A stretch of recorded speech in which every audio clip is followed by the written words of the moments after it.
करते हैं। तो ये अपना तीसरा अध्याय है। तो ये plus world history plus modern history मिला के हैं।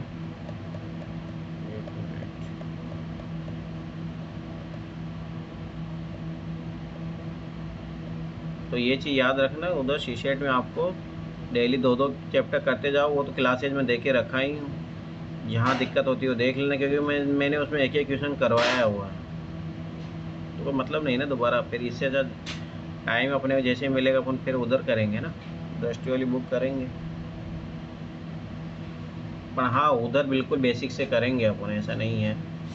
चलो, भूमंडलीकृत विश्व का बनना आधुनिक युग से पहले।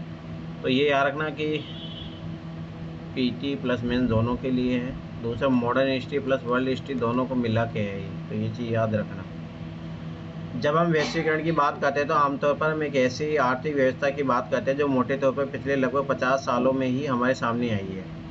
लेकिन जैसा कि आप इस अध्याय में देखेंगे कि भूमंडलीकृत विश्व के बनने की प्रक्रिया व्यापार का काम की तलाश में एक जगह से दूसरी जगह जाते लोगों को पूंजी में बहुत सारी चीज़ों की वैश्विक आवाजाही का एक लंबा इतिहास रहा है। आज जब हम अपने जीवन में वैश्विक आपसी संपर्क के बारे में सोचते हैं तो हमें उन युगों के बारे में भी जानना चाहिए कि जिनसे गुजरते हुए हमारी ये दुनिया ऐसी बनी है।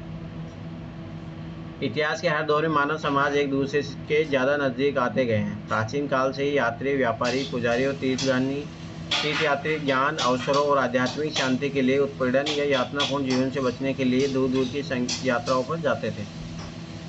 अपनी यात्राओं में ये लोग हर तरह की चीज़ें, पैसा, मूल्य, मान्यताएं, हुनूर, विचार, आविष्कार और यहाँ तक कि कीटाणु बीमारियाँ भी साथ लेकर चलते रहे हैं। 30,000 ईसा पूर्व में समुद्री तटों पर होने वाले व्यापार के माध्यम से सिंधु घाटी सभ्यता उस इलाके में से जुड़ी हुई थी जिसे आज हम पश्चिमी एशिया के नाम से जानते हैं। एक चीज़ याद है, जैसे सिंधु घाटी अब 11वीं क्वेश्चन पूछा, उससे पहले 2013 का पेपर देखो, वहाँ पे पूछा गया है। तो कुछ कुछ थीम ऐसी है ना, देखो मेंस में अगर आप देखोगे तो रिपीटेड होती है। जैसे महात्मा गांधी फेवरेट उनका, महात्मा गांधी जितने जुड़े हुए आंदोलन है। तो मेंस में यही तो फ़ायदा। यूपीएससी में तो खास तौर से आप प्रिडिक्ट करके बहुत अच्छी तैयारी कर सकते हो। 1000 साल से भी ज़्यादा समय से मालदीव के समुद्र में पाई जाने वाली कोडिया, जिनसे पैसे या मुद्रा के रूप में इस्तेमाल किया जाता था, चीन और पूर्वी अफ्रीका तक पहुंचती रही है। बीमारी फैलाने वाले कीटाणुओं को दूर दूर तक पहुंचने के इतिहास में 7वीं सदी तक ढूंढा जा सकता है। 13वीं सदी के बाद तो इनके प्रसार का निश्चय ही साफ देखा जा सकता है। अब देखिए यहाँ पे एक दिया हुआ है, ये देखिए नाव है, ये एक स्मृति शिला पर पानी के एक जहाज का चित्र है। गोवा संग्रहालय, 10वीं शताब्दी। पश्चिमी तट के क्षेत्र में पाई गई 9वीं सदी के बाद की स्मृति शिलाओं पर जलपोतों की तस्वीर से उस काल में समुद्री व्यापार के महत्व का पता चलता है। यूपीएससी ने पीटी में आपकी बारी क्वेश्चन पूछा था। रेशम मार्ग सिल्क रूट से जुड़ती दुनिया। आधुनिक काल से पहले के युग में दुनिया के दूर दूर स्थित भागों के बीच व्यापारिक और सांस्कृतिक संपर्कों का सबसे जीवंत उदाहरण सिल्क मार्ग के रूप में दिखाई देता है। सिल्क मार्ग के नाम से पता चलता है कि इस मार्ग से पश्चिम को भेजे जाने वाली चीनी रेशम सिल्क का कितना महत्व था। इतिहासकारों ने बहुत सारे सिल्क मार्गों के बारे में बताया है। जमीन या समुद्र से होकर गुजरने वाले रास्ते न केवल एशिया के विशाल क्षेत्रों को एक दूसरे से जोड़ने का काम करते थे, बल्कि एशिया को यूरोप और उत्तरी अफ्रीका से भी जोड़ते थे। ऐसे मार्ग ईसा पूर्व के समय में सामने आ चुके थे और लगभग 15वीं शताब्दी तक अस्तित्व में थे। इसी रास्ते में चीनी पोट्री जाती थी और इसी रास्ते से भारत और दक्षिण पूर्वी एशिया के कपड़े, मसाले दुनिया के दूसरे भागों में पहुंचते थे। वापस में सोने चांदी जैसी कीमती धातु यूरोप से एशिया पहुंचती थी। अब एक बार 2011 या 12 क्वेश्चन देखोगे ना, तो उसमें पूछा था कि भाई भारत दक्षिण पूर्वी एशिया से व्यापार करता था, उसका क्या कारण है, मतलब तो क्योंकि उनके जो है ज्ञान था उनका समुद्र के बारे में। चीन के गुफा पेंटिंग में दर्शाया गया कि सिल्क मार्ग 8वीं सदी गुफा जो भी है, तो सिल्क मार्ग जो सिल्क रूट होता था, चाइना वापस से इसको रिवाइव कर रहा है। तो ये होती है ग्लोबल पावर बनने का सिम्टम। व्यापार और सांस्कृतिक आदान प्रदान दोनों प्रक्रियाएं साथ साथ चलती थी। शुरुआती काल की ईसाई मशीनरी निश्चय इस मार्ग से एशिया में आते होंगे। कुछ सदी बाद मुस्लिम धर्म उपदेश भी इसी रास्ते से दुनिया में फैले। इससे भी बहुत पहले पूरी भारत में उपजा बौद्ध धर्म सिल्क मार्ग की विविध शाखाओं से ही कई दिशाओं में फैल चुका था। अब देखो, इससे ये भी पता लगता है कि जो आवागमन के जो मार्ग होते हैं वो बहुत महत्वपूर्ण भूमिका निभाते हैं सामाजिकरण की जो प्रोसेस होती है उसको बदलने के लिए।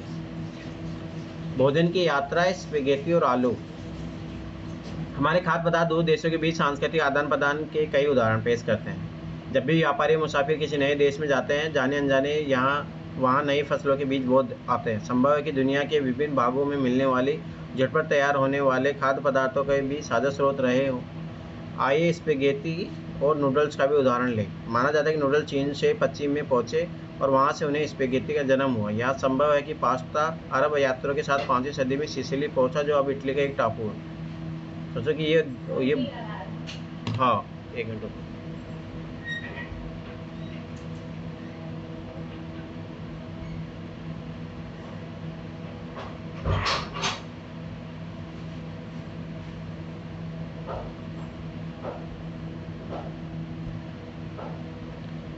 इसी तरह के आहार भारत और जापान में भी पाए जाते हैं, इसलिए हो सकता है कि हम कभी यह न जान सके कि इनका जन्म कैसे हुआ होगा।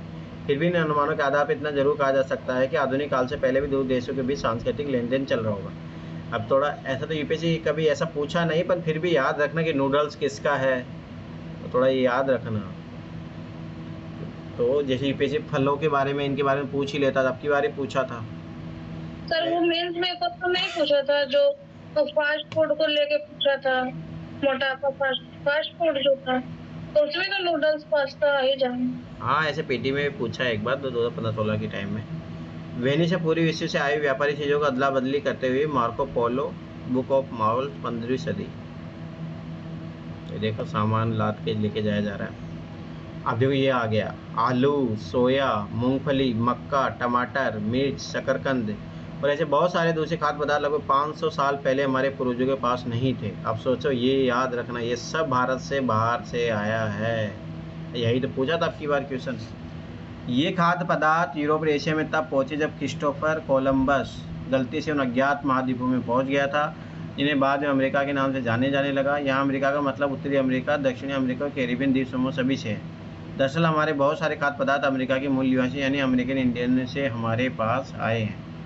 कई बार नई फसलों के आने से जीवन में जमीन आसमान का फर्क आ जाता है। साधारण चालों के इस्तेमाल शुरू करने पर यूरोप के गरीबों की ज़िंदगी आमूल रूप से बदल गई थी। उनका भोजन बेहतर हो गया था, उनकी औसत उम्र बढ़ने लगी। आइलैंड के गरीब काश्तकार तो आलू पर इस हद तक निर्भर हो चुके थे कि 1840 के दशक के मध्य में किसी बीमारी के कारण आलू की फसल खराब हो गई तो लाखों लोग भुखमरी के कारण मौत के मुंह में चले गए। तो इससे पता लगता है कि आलू का कितने इंपॉर्टेंस है यहाँ पे। देखो आइलैंड में आलू अकाल, फसल कट जाने के बाद बच्चे कुचे आलूओं की उम्मीद में खेत की मिट्टी खोदते बच्चे। 1845 से 1849 के बीच पड़े भयानक आयरिश आलू अकाल के दौरान आइलैंड के लगभग 10 लाख लोग भुखमरी के कारण मारे गए थे। इसे दोगुने लोग काम की तलाश में घर बार छोड़ करके दूसरे इलाकों में चल गए। देखो आपकी बात जैसे क्या पूछा था, पपीता के बारे में पूछा था और क्या 3 चीज़ों के बारे में पूछा था ना। एक मिनट, एक अमरूद था सर। हाँ, पपीता था, अनानास और अमरूद। अब देखो ये आपको इधर ही मिलेगा ये क्वेश्चन का आंसर, इसमें और 12th की जब पढ़ेंगे ना अपन उसमें मिल जाएगा आपको। ये देखो कौन कौन है यहाँ पे। आलू बाहर से आया भारत में, सोया, मूंगफली, मक्का, टमाटर, मिर्च, शकरकंद। ठीक है, तो ये चीज़ याद रखना। और 2024 में क्वेश्चन पूछा था सोयाबीन, कपास और गन्ना, ये मतलब रबी फसल है या खरीफ फसल का उदाहरण है, ये वो क्वेश्चन था। तो वही ना, देखो रिपीट होता है, यहाँ से ध्यान से देखना एक चीज़। अब देखो यहाँ से पता लग रहा है कि इसी के बारे में चैप्टर है, विजय, बीमारी और व्यापार, इसीलिए पढ़ना चाहिए भाई। 16वीं सदी में जब यूरोपीय जहाजों ने एशिया तक समुद्री रास्ता ढूंढ लिया और पश्चिमी सागर को पार करते हुए अमेरिका तक आ पहुँचे, तो पूरी आधुनिक विश्व बहुत छोटा सा दिखाई देने लगा। इससे पहले कई सदियों से हिंद महासागरीय पानी में फलता फूलता व्यापार, तरह तरह के सामान, लोग, ज्ञान और परंपरा एक जगह से दूसरी जगह आ जा रही थी। भारतीय उपमहाद्वीप इन प्रवाहों के रास्ते में एक अहम बिंदु था। पूरे नेटवर्क में इस इलाके का भारी महत्व था। यूरोपीय के दाखिले से यह आवाजाही बढ़ने लगी और इन प्रवाहों की दिशा यूरोप की तरफ भी मुड़ने लगी। अपनी खोज से पहले लाखों सालों से अमेरिका को दुनिया से कोई संपर्क नहीं था, लेकिन 16वीं सदी से उसकी विशाल भूमि और बेहिसाब फसलों व खनिज पदार्थ हर दिशा में जमीन का रूप रंग बदलने लगे। आज के पेरू और मैक्सिको में मौजूद खानों से निकलने वाली कीमती धातुएं, खासतौर से चांदी, ने यूरोप की संपदा को बढ़ाया। पश्चिम एशिया के साथ होने वाले उसके व्यापार को गति प्रदान की थी। ये चीज़ याद रखना। अब देखिए चांदी यहाँ से मिली थी उनको।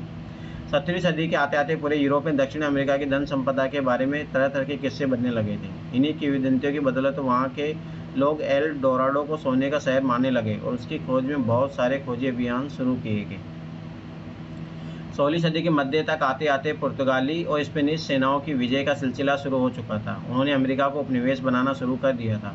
यूरोपीय सेनाएं केवल अपनी सैनिक ताकत के दम पर ही नहीं जीतती थी। स्पेनिश विजेताओं के सबसे शक्तिशाली हथियारों में परंपरागत किस्म का सैनिक हथियार तो कोई था ही नहीं। यह हथियार तो चेचक जैसे कीटाणु थे जो स्पेनिश सैनिकों और अफसरों के साथ वहां जा पहुंचे थे। लाखों साल से दुनिया से अलग थलग रहने के कारण अमेरिका के लोगों के शरीर में यूरोप से आने वाली बीमारी से बचने की रोग प्रतिरोधक क्षमता नहीं थी। सोचो, इससे पता लगता है लोग ये बीमारियां भी वहाँ पे लेके गए। जैविक युद्ध। न्यू इंग्लैंड स्थित मैसाचुसेट्स बी कॉलोनी के पहले गवर्नर जॉन विंटाइन ने 1634 में लिखा था कि छोटी चेचक उपनिवेशकारों के लिए ईश्वर का वरदान है। देसी जनता छोटी चेचक के कारण लगभग पूरी खत्म हो चुकी थी। इस तरह परमेश्वर ने हमारी मिल्कियत में हमें मालकिना दे दिया। मतलब समझ रहे हो, छोटी चेचक से लोगों को मार डाला और वहाँ से फिर राज किया उस चीज़ से। कितनी वो है। फलस्वरूप इस नए स्थान पर चेचक हम बहुत मारक साबित हुआ। कई एक बार संक्रमण शुरू होने के बाद तो यह बीमारी पूरे महाद्वीप में फैल गई। जहाँ यूरोपीय लोग नहीं पहुँचते थे वहाँ के लोग भी इसकी चपेट में आने लगे। इसने पूरे के पूरे समुदाय को ख़त्म कर डाला। इस तरह घुसपैठियों की जीत का रास्ता आसान होता चला गया। तो इनको मारने की जरूरत पड़ी ही नहीं। असंतुष्ट जो स्थापित विश्वासों तरीकों को नहीं मानता है। अब देखो, बंदूकों तो खरीद कर या छीन कर हमलावरों के खिलाफ भी इस्तेमाल किया जा सकता था, पर चेचक जैसी बीमारियों के मामले में तो ऐसा नहीं किया जा सकता, क्योंकि हमलावरों के पास उससे बचाव का तरीका भी था और उनके शरीर में रोग प्रतिरोधक क्षमता भी विकसित हो चुकी थी। 19वीं सदी तक यूरोप में गरीबी और भूख का साम्राज्य था। शहरों में बेहिसाब भीड़ थी और बीमारियों का बोलबाला था। धार्मिक टकराव आम थे। धार्मिक असंतुष्टों को कड़ा दंड दिया जाता था। इस वजह से हजारों लोग यूरोप से भागकर अमेरिका जाने लगे। 18वीं सदी तक अमेरिका में अफ्रीका से पकड़कर लाए गए गुलामों को काम में झोंककर यूरोपीय बाजारों के लिए कपास और चीनी का उत्पादन किया जाने लगा। अब यार जब 1864 में जब गृह युद्ध होगा अमेरिका में, तो कपास का वहाँ से जो है सप्लाई कम होगी, तो फिर भारत में यहाँ पे बड़ा मांग बढ़ेगी। मांग बढ़ेगी, दक्कन वक्कन का जो क्षेत्र है वहाँ पे से कपास की निर्यात पूरा होगा। पर वही है कि जब वापस से जब सही हो जाता है अमेरिका में हालात, तब यहाँ से भारत में टैक्स तो हमेशा वही रहता है, परंतु वो जो है सप्लाई जो है उनके जो है निर्यात मतलब आयात कम हो जाता है, तो फिर भी शोषण बढ़ता है। तो इसलिए दक्कन के विद्रोह होते हैं, ये चीज़ याद रखना। 1875 में 18वीं शताब्दी का काफ़ी समय बीत जाने के बाद चीन और भारत को दुनिया के सबसे धनी देशों में गिना जाता था। सोचो, 18वीं शताब्दी तो भारत सबसे पैसे वाला था। एशियाई व्यापार में भी उन्हें का दबदबा था, लेकिन विशेषज्ञों का मानना है कि 15वीं सदी से चीन ने दूसरे देशों के साथ अपने संबंध कम करना शुरू कर दिए और वह दुनिया से अलग थलग पड़ने लगा। चीन की घटती भूमिका और अमेरिका के बढ़ते महत्व के चलते विश्व व्यापार का केंद्र पश्चिम की ओर खिसकने लगा। अब यूरोप ही विश्व व्यापार का सबसे बड़ा केंद्र बन गया। अब फिर याद रखना, देखो इतिहास है ना अपने आप को चेंज करता है। जैसे मान के चलो इस टाइम तक भारत और चाइना था, फिर अभी पश्चिम के देश है। अब देख रहा वापस दौर जो है भारत और चाइना का तो दिख ही रहा, सीधा सीधा आ ही रहा है, भारत का भी आएगा ही। गुलामों की खरीद फरोख्त, न्यू ऑरलियंस, एलिस्टेड, लंदन। अब देखिए यहाँ लोगों को जैसे आप सब्जी खरीदने जाते वैसे खरीदा जाता था। एक खरीदारी नीलामी के कतार में खड़े गुलामों को गौर से देख रहा है। चित्र में 4 औरतें लंबी टोपियां पहने 7 पुरुषों के साथ 2 बच्चे बिकने के लिए खड़े हैं। अच्छा कीमत पाने के लिए गुलामों को अक्सर बढ़िया कपड़े पहनकर बाजार में लाया जाता था। सोचो वही, जैसे अगर सब्जी बेचनी है तो सब्जी को ऐसे अच्छे से साफ करके लाया जाता है। 19वीं शताब्दी 1815 से 1914। 19वीं सदी में दुनिया तेजी से बदलने लगी। आर्थिक, राजनीतिक, सामाजिक और सांस्कृतिक और तकनीकी कारकों ने पूरे के पूरे समाज की काया पलट कर दी और विदेशी संबंधों को नए दायरे में डाल दिया। तो ये यार ने चैप्टर आईआर के लिए भी इम्पोर्टेंट है। अर्थशास्त्र ने अंतर्राष्ट्रीय आर्थिक विनिमय में 3 तरह की गतियों या प्रभाव को उल्लेख किया। इनमें पहला प्रभाव व्यापार का होता था, जो 19वीं सदी में मुख्य रूप से वस्तुओं जैसे कपड़ा, गेहूँ आदि के व्यापार तक ही सीमित था। दूसरा था श्रम का प्रभाव। इसमें लोग काम या रोजगार की तलाश में एक जगह से दूसरी जगह जाते हैं। तीसरा प्रभाव पूंजी का होता है, जिसे अल्प या दीर्घ अवधि के लिए दूर दराज के इलाकों में निवेश कर दिया जाता है। जैसे भारत में उन्होंने रेलवे में निवेश किया, चाय के बागानों में निवेश किया। ये तीनों तरह के प्रवाह एक दूसरे से जुड़े हुए हैं, लोगों के जीवन को प्रभावित करते हैं। कभी इन कारकों के बीच मौजूद संबंध टूट भी जाते हैं। उदाहरण के लिए वस्तु या पूंजी की आवाजाही के मुकाबले श्रमिकों की आवाजाही पर प्राय ज़्यादा शर्तें और बंदिशें लगाई जाती थी। फिर भी यदि हम इन तीनों प्रभाव को एक साथ अध्ययन करें तो 19वीं सदी की विश्व अर्थव्यवस्था को सबसे ज़्यादा अच्छी तरह से समझ सकते हैं। अब आओगा भाई वर्ल्ड इकोनॉमी का कैसे उदय हुआ। इस विषय को समझने के लिए सबसे पहले औद्योगिक यूरोप में खाद्य उत्पादन और उपभोग के बदलते रुझानों पर विचार करें तो बेहतर होगा। सामान्य रूप से सभी देश भोजन के मामले में आत्मनिर्भर होने का प्रयास करते रहे। लेकिन 19वीं सदी के ब्रिटेन की बात अलग थी। अगर उस समय ब्रिटेन खाद्य आत्मनिर्भरता के रास्ते पर चलता तो वहाँ के लोगों को जीवन स्तर गिर जाता और सामाजिक तनाव फैलता। आइए देखिए इस आशंका के पीछे क्या कारण थे। 18वीं सदी के आखिरी दशकों में ब्रिटेन की आबादी तेजी से बढ़ने लगी थी। नतीजा देश में भोजन की मांग भी बढ़ी। जैसे जैसे शहर फैले और उद्योग बढ़ने लगे, कृषि उत्पादों की मांग भी बढ़ने लगी। कृषि उत्पादक महंगे होने लगे। दूसरी तरफ बड़ी भूस्वामियों के दबाव में सरकार ने मक्का के आयात पर भी पाबंदी लगा दी थी। जिन कानूनों के सहारे सरकार ने यह पाबंदी लागू की थी उन्हें कॉर्न लॉ कहा जाता था। खाद्य पदार्थों की ऊंची कीमतों से परेशान उद्योगपतियों और शहरी बासिंदों ने सरकार को मजबूर कर दिया कि वह कॉर्न लॉ को फौरन समाप्त कर दे। भाई स्वाभाविक सी बात है, इससे क्या हो रहा है ना, देखो जो यहाँ के भूस्वामी है वो चाहते हैं कि हमारा माल ही बिके मार्केट में। अब स्वाभाविक बात है, सप्लाई कम होगी और मांग ज़्यादा तो प्राइस बढ़ेंगे। अब स्वाभाविक प्राइस बढ़ेंगे तो जो आम आदमी अगर उपभोग कर रहा है उसको दिक्कत बढ़ेगी। अब जब दिक्कत बढ़ेगी तो स्वाभाविक बात है जो ऐसे कानून है उनका विरोध करेगा। कॉर्न लॉ के निरस्त हो जाने के बाद बहुत कम कीमत पर खाद्य पदार्थों का आयात किया जाने लगा। आयातित खाद्य पदार्थों की लागत ब्रिटेन में पैदा होने वाले खाद्य पदार्थों से भी कम थी। अब इनको समझ में आ गया ये बात, तो फिर अब ये क्या करेंगे, पूरा अपना मूव ऑन इंडस्ट्री की तरफ कर लेंगे और खाने की चीज़ें जो है आयात करेंगे। फलस्वरूप ब्रिटिश किसानों का हालात बिगड़ने लगी क्योंकि वो आयातित माल की कीमत का मुकाबला ही नहीं कर सकते थे। विशाल भूभागों पर खेती बंद होगी, हजारों लोग बेरोजगार हो गए। गाँव से उजड़कर या तो शहरों में या दूसरे देशों में जाने लगे। जब खाद्य पदार्थों की कीमत में गिरावट आई तो ब्रिटेन में उपभोग का स्तर बढ़ गया। 19वीं सदी के मध्य से ब्रिटेन की औद्योगिक प्रगति काफ़ी तेज रही, जिससे लोगों को आय में वृद्धि हुई। इससे लोगों की जरूरतें बढ़ी। खाद्य पदार्थों का और भी ज़्यादा मात्रा में आयात होने लगा। पूर्वी यूरोप, रूस, अमेरिका और ऑस्ट्रेलिया, दुनिया के हर हिस्से में ब्रिटेन का पेट भरने के लिए ज़मीनों को साफ करके खेती की जाने लगी। इसीलिए याद रखना, देखो भारत में जब आते हैं तब यही तो काम करते हैं, जंगलों को साफ करके। खेती के लिए ज़मीन को साफ कर देना ही काफ़ी नहीं था, खेतिहर इलाकों को बंदरगाहों से जोड़ने के लिए रेलवे की जरूरत थी। इसलिए इन्होंने रेलवे की भी भारत में निर्माण किया। ज़्यादा तादाद में माल ढुलाई के लिए नई गोदियाँ बनाना, पुरानी गोदियों को फैलाना जरूरी था। नई ज़मीनों पर खेती करने के लिए आवश्यकता कि दूसरे इलाकों के लोग वहाँ आकर बसे। याद करो जो अपन जनजाति वाला चैप्टर पढ़े थे उसमें यही तो किया था इन्होंने। यानी नए घर बनाना, नई बस्तियाँ बसाना भी जरूरी था। इन सारे कामों के लिए पूंजी और श्रम की जरूरत थी। इसके लिए लंदन और जैसे वित्तीय केंद्रों से पूंजी आने लगी। अमेरिका और ऑस्ट्रेलिया जैसे जिन स्थानों पर मजदूरी की कमी थी वहाँ के लोगों को ले जाकर बसाया जाने लगा, यानी श्रम का प्रवाह होने लगा।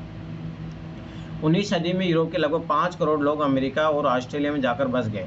माना जाता है कि पूरी दुनिया में लगभग 15 करोड़ लोग बेहतर भविष्य की चाह में अपने घर बार छोड़कर दूर दूर के देशों में जाकर काम करने लगे। अभी देखो गुलामों को लेके जा रहे हैं। अमेरिका का रवाना होता प्रवासियों से लदे जहाज़ों के चित्र जो दूसरे देशों में जाना चाह रहे हैं। जहाज पर चढ़ने का इंतजार करते आयरिश प्रवासियों का चित्र है ये। 1890 तक एक वैश्विक कृषि अर्थव्यवस्था सामने आ चुकी थी। इस घटनाक्रम के साथ ही श्रम विस्थापन, रुझानों, पूंजी प्रवाह, पारिस्थितिक और तकनीक में गहरे बदलाव आ चुके थे। अब भोजन किसी आसपास के गांव या कस्बे से नहीं बल्कि हजारों मील दूर से आने लगा था। अब अपने खेतों पर खुद काम करने वाले किसान ही खाद्य पदार्थ पैदा नहीं कर रहे थे। अब यह काम ऐसे औद्योगिक मजदूर करने लगे थे जो संभवतः हाल ही में वहां आए थे और ऐसे खेतों में काम कर रहे थे जहां महज एक पीढ़ी पहले संभवतः ठेठ जंगल रहे होंगे। खाद्य पदार्थों को एक जगह से दूसरी जगह पहुंचाने के लिए रेलवे का इस्तेमाल किया जाता था। रेल का नेटवर्क इसी काम के लिए बिछाया गया था।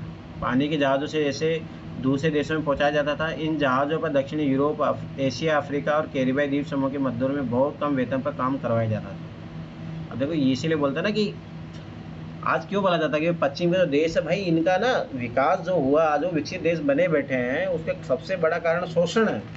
उन्हें सोचो कि कितने महाद्वीपों का शोषण किया।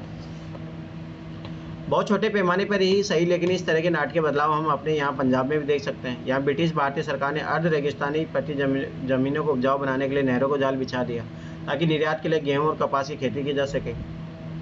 नई नहरों की सिंचाई वाले इलाकों में पंजाब के अन्य स्थानों के लोगों को लाकर बसाया गया। उनकी बस्तियों को कैनोल या कॉलोनी या नहरी बस्ती कहा जाता था। भोजन तो सिर्फ एक उदाहरण मात्र है। कुछ ऐसी ही कहानी कपास की भी रही है जिसकी दुनिया भर में बड़े पैमाने पर खेती की जाने लगी थी ताकि ब्रिटिश कपड़ा मिलों को मांगों को पूरा किया जा सके। सोचो इन्होंने मतलब अपने जो इंडस्ट्री के उत्पाद थे उसके लिए, जैसे भोजन की जरूरत था, उसके लिए दूसरे देशों को उपनिवेश बनाया और वहाँ पे खेती किया। रबड़ की कहानी भी इससे अलग नहीं है। विभिन्न चीज़ों के उत्पादन में विभिन्न इलाकों ने इतनी महारत हासिल कर ली थी। 1820 से 1914 के बीच विश्व व्यापार में 25 से 40 गुना वृद्धि हो चुकी थी। इस व्यापार में लगभग 60% हिस्सा प्राथमिक उत्पाद यानी गेहूं और कपास जैसे कृषि उत्पादों का, कोयले जैसे खनिज पदार्थों का था। अब तकनीकी की क्या भूमिका रही? इस घटनाक्रम में तकनीकी क्या भूमिका रही? रेलवे, भाप के जहाज, टेलीग्राफ, ये सब तकनीकी बदलाव बहुत महत्वपूर्ण है। उनके बिना 19वीं सदी में आए परिवर्तनों की कल्पना नहीं की जा सकती। तकनीकी प्रगति अक्सर चौतरफा सामाजिक, राजनीतिक और आर्थिक कारकों का परिणाम भी होती है। उदाहरण के लिए उपनिवेशीकरण के कारण यातायात और परिवहन साधनों में भारी सुधार किए गए। ठीक है, तो अब ये चीज़ याद रखना, ये सारी चीज़ें आएगी। भाई औद्योगिकरण होता तो उसमें क्या क्या चीज़ें साथ में होती है। तेज चलने वाली गाड़ियां बनी, बोगियों का भार कम किया गया, जलपोतों का आकार बढ़ा, जिससे किसी उत्पाद को खेतों से दूर के बाजारों में कम लागत पर और ज़्यादा आसानी से पहुंचाया जा सका, इसलिए और ज़्यादा शोषण की मात्रा बढ़ी। अब ये है जो भी है क्लब है स्मिथफील्ड बाजार। मेलों में किसान अपने पालतू जानवर लाते थे जिनके वहाँ खरीद फरोख्त की जाती थी। जैसे अब भारत में पशु मार्केट लगता है, ऊँट मेला लगता है, वैसे ही स्मिथफील्ड में लंदन का सबसे पुराना पशु बाजार था। 19वीं सदी के मध्य में स्मिथफील्ड के पास एक विशाल मुर्गी एवं मांस बाजार खोला गया, जहाँ से देश के सभी बड़े मांस आपूर्ति केंद्रों को रेलवे लाइनें जाती थी, तो उसके लिए स्पेशल रेलवे लाइनों की विश्वास हुआ। मांस का निर्यात भी तभी संभव हुआ जब जहाज़ों को ठंडा रखने की व्यवस्था कर ली गई। अब सोचो देखो, मांसों का निर्यात शुरू होने लगा। इसे पता लगता है कैसे धीरे धीरे इकोनॉमी डेवलप हुई है इन चीज़ों की। मांस उत्पादकों के व्यापार ने इस प्रक्रिया को अच्छा अंदाजा मिलता है। 1870 के दशक तक अमेरिका से यूरोप का मांस का निर्यात नहीं किया जाता था। उस समय केवल जिंदा जानवर ही भेजे जाते थे, जिन्हें यूरोप ले जाकर ही काटा जाता था। लेकिन जिंदा जानवर बहुत ज़्यादा जगह घेरते थे, बहुत सारे तो लोग लंबे सफर में मर जाते थे, बीमार पड़ जाते थे। अब वो सब भाई बताओ, वो मांस तो कोई काम का रहेगा ही नहीं, इसीलिए ज़रूरत पड़ी। बहुतों का वजन गिर जाता था या तो खाने के लायक ही नहीं रह जाते थे। इसी वजह से मांस खाना एक महंगा सौदा था और यूरोप के गरीबों को पहुंच से बाहर था। दूसरी तरफ ऊंची कीमतों के कारण मांस उत्पादों की मांग और उत्पादन भी कम रहता था। नई तकनीकी के आने पर यह स्थिति बदल गई। पानी के जहाज़ों में रेफ्रिजरेशन की तकनीक स्थापित कर दी गई, जिससे जल्द खराब होने वाली चीज़ों को भी लंबी यात्राओं पर ले जाया सकता था। इसके बाद तो जानवरों को यात्रा से पहले ही मारा जाने लगा। अमेरिका, ऑस्ट्रेलिया, न्यूजीलैंड सब जगह से जानवरों के बजाय उनका मांस ही यूरोप में भेजा जाने लगा। इससे न केवल समुद्री यात्रा में आने वाला खर्चा भी कम हो गया, बल्कि यूरोपीय मांस के दाम भी गिर गए। यूरोप के गरीबों को ज़्यादा विविधतापूर्ण खुराक मिलने लगी। पहले उनके सिर्फ आलू ब्रेड होते थे, अब वो बहुत सारे लोगों के भोजन में मांसाहार, मक्खन व अंडे भी शामिल हो गया। जीवन स्थिति सुधरी तो देश में शांति स्थापित होने लगी और दूसरे देशों में साम्राज्यवादी मंसूबों को समर्थन मिलने लगा। तो इसे पता लगता है। अब ये कहाँ पे मिलेगा भाई?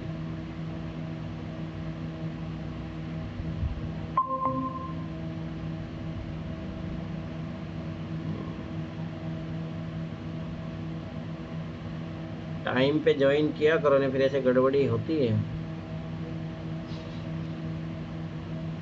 अब देखो पूरा ये चेंज करना पड़ता है। तो कविता टाइम पे ज्वाइन किया करो।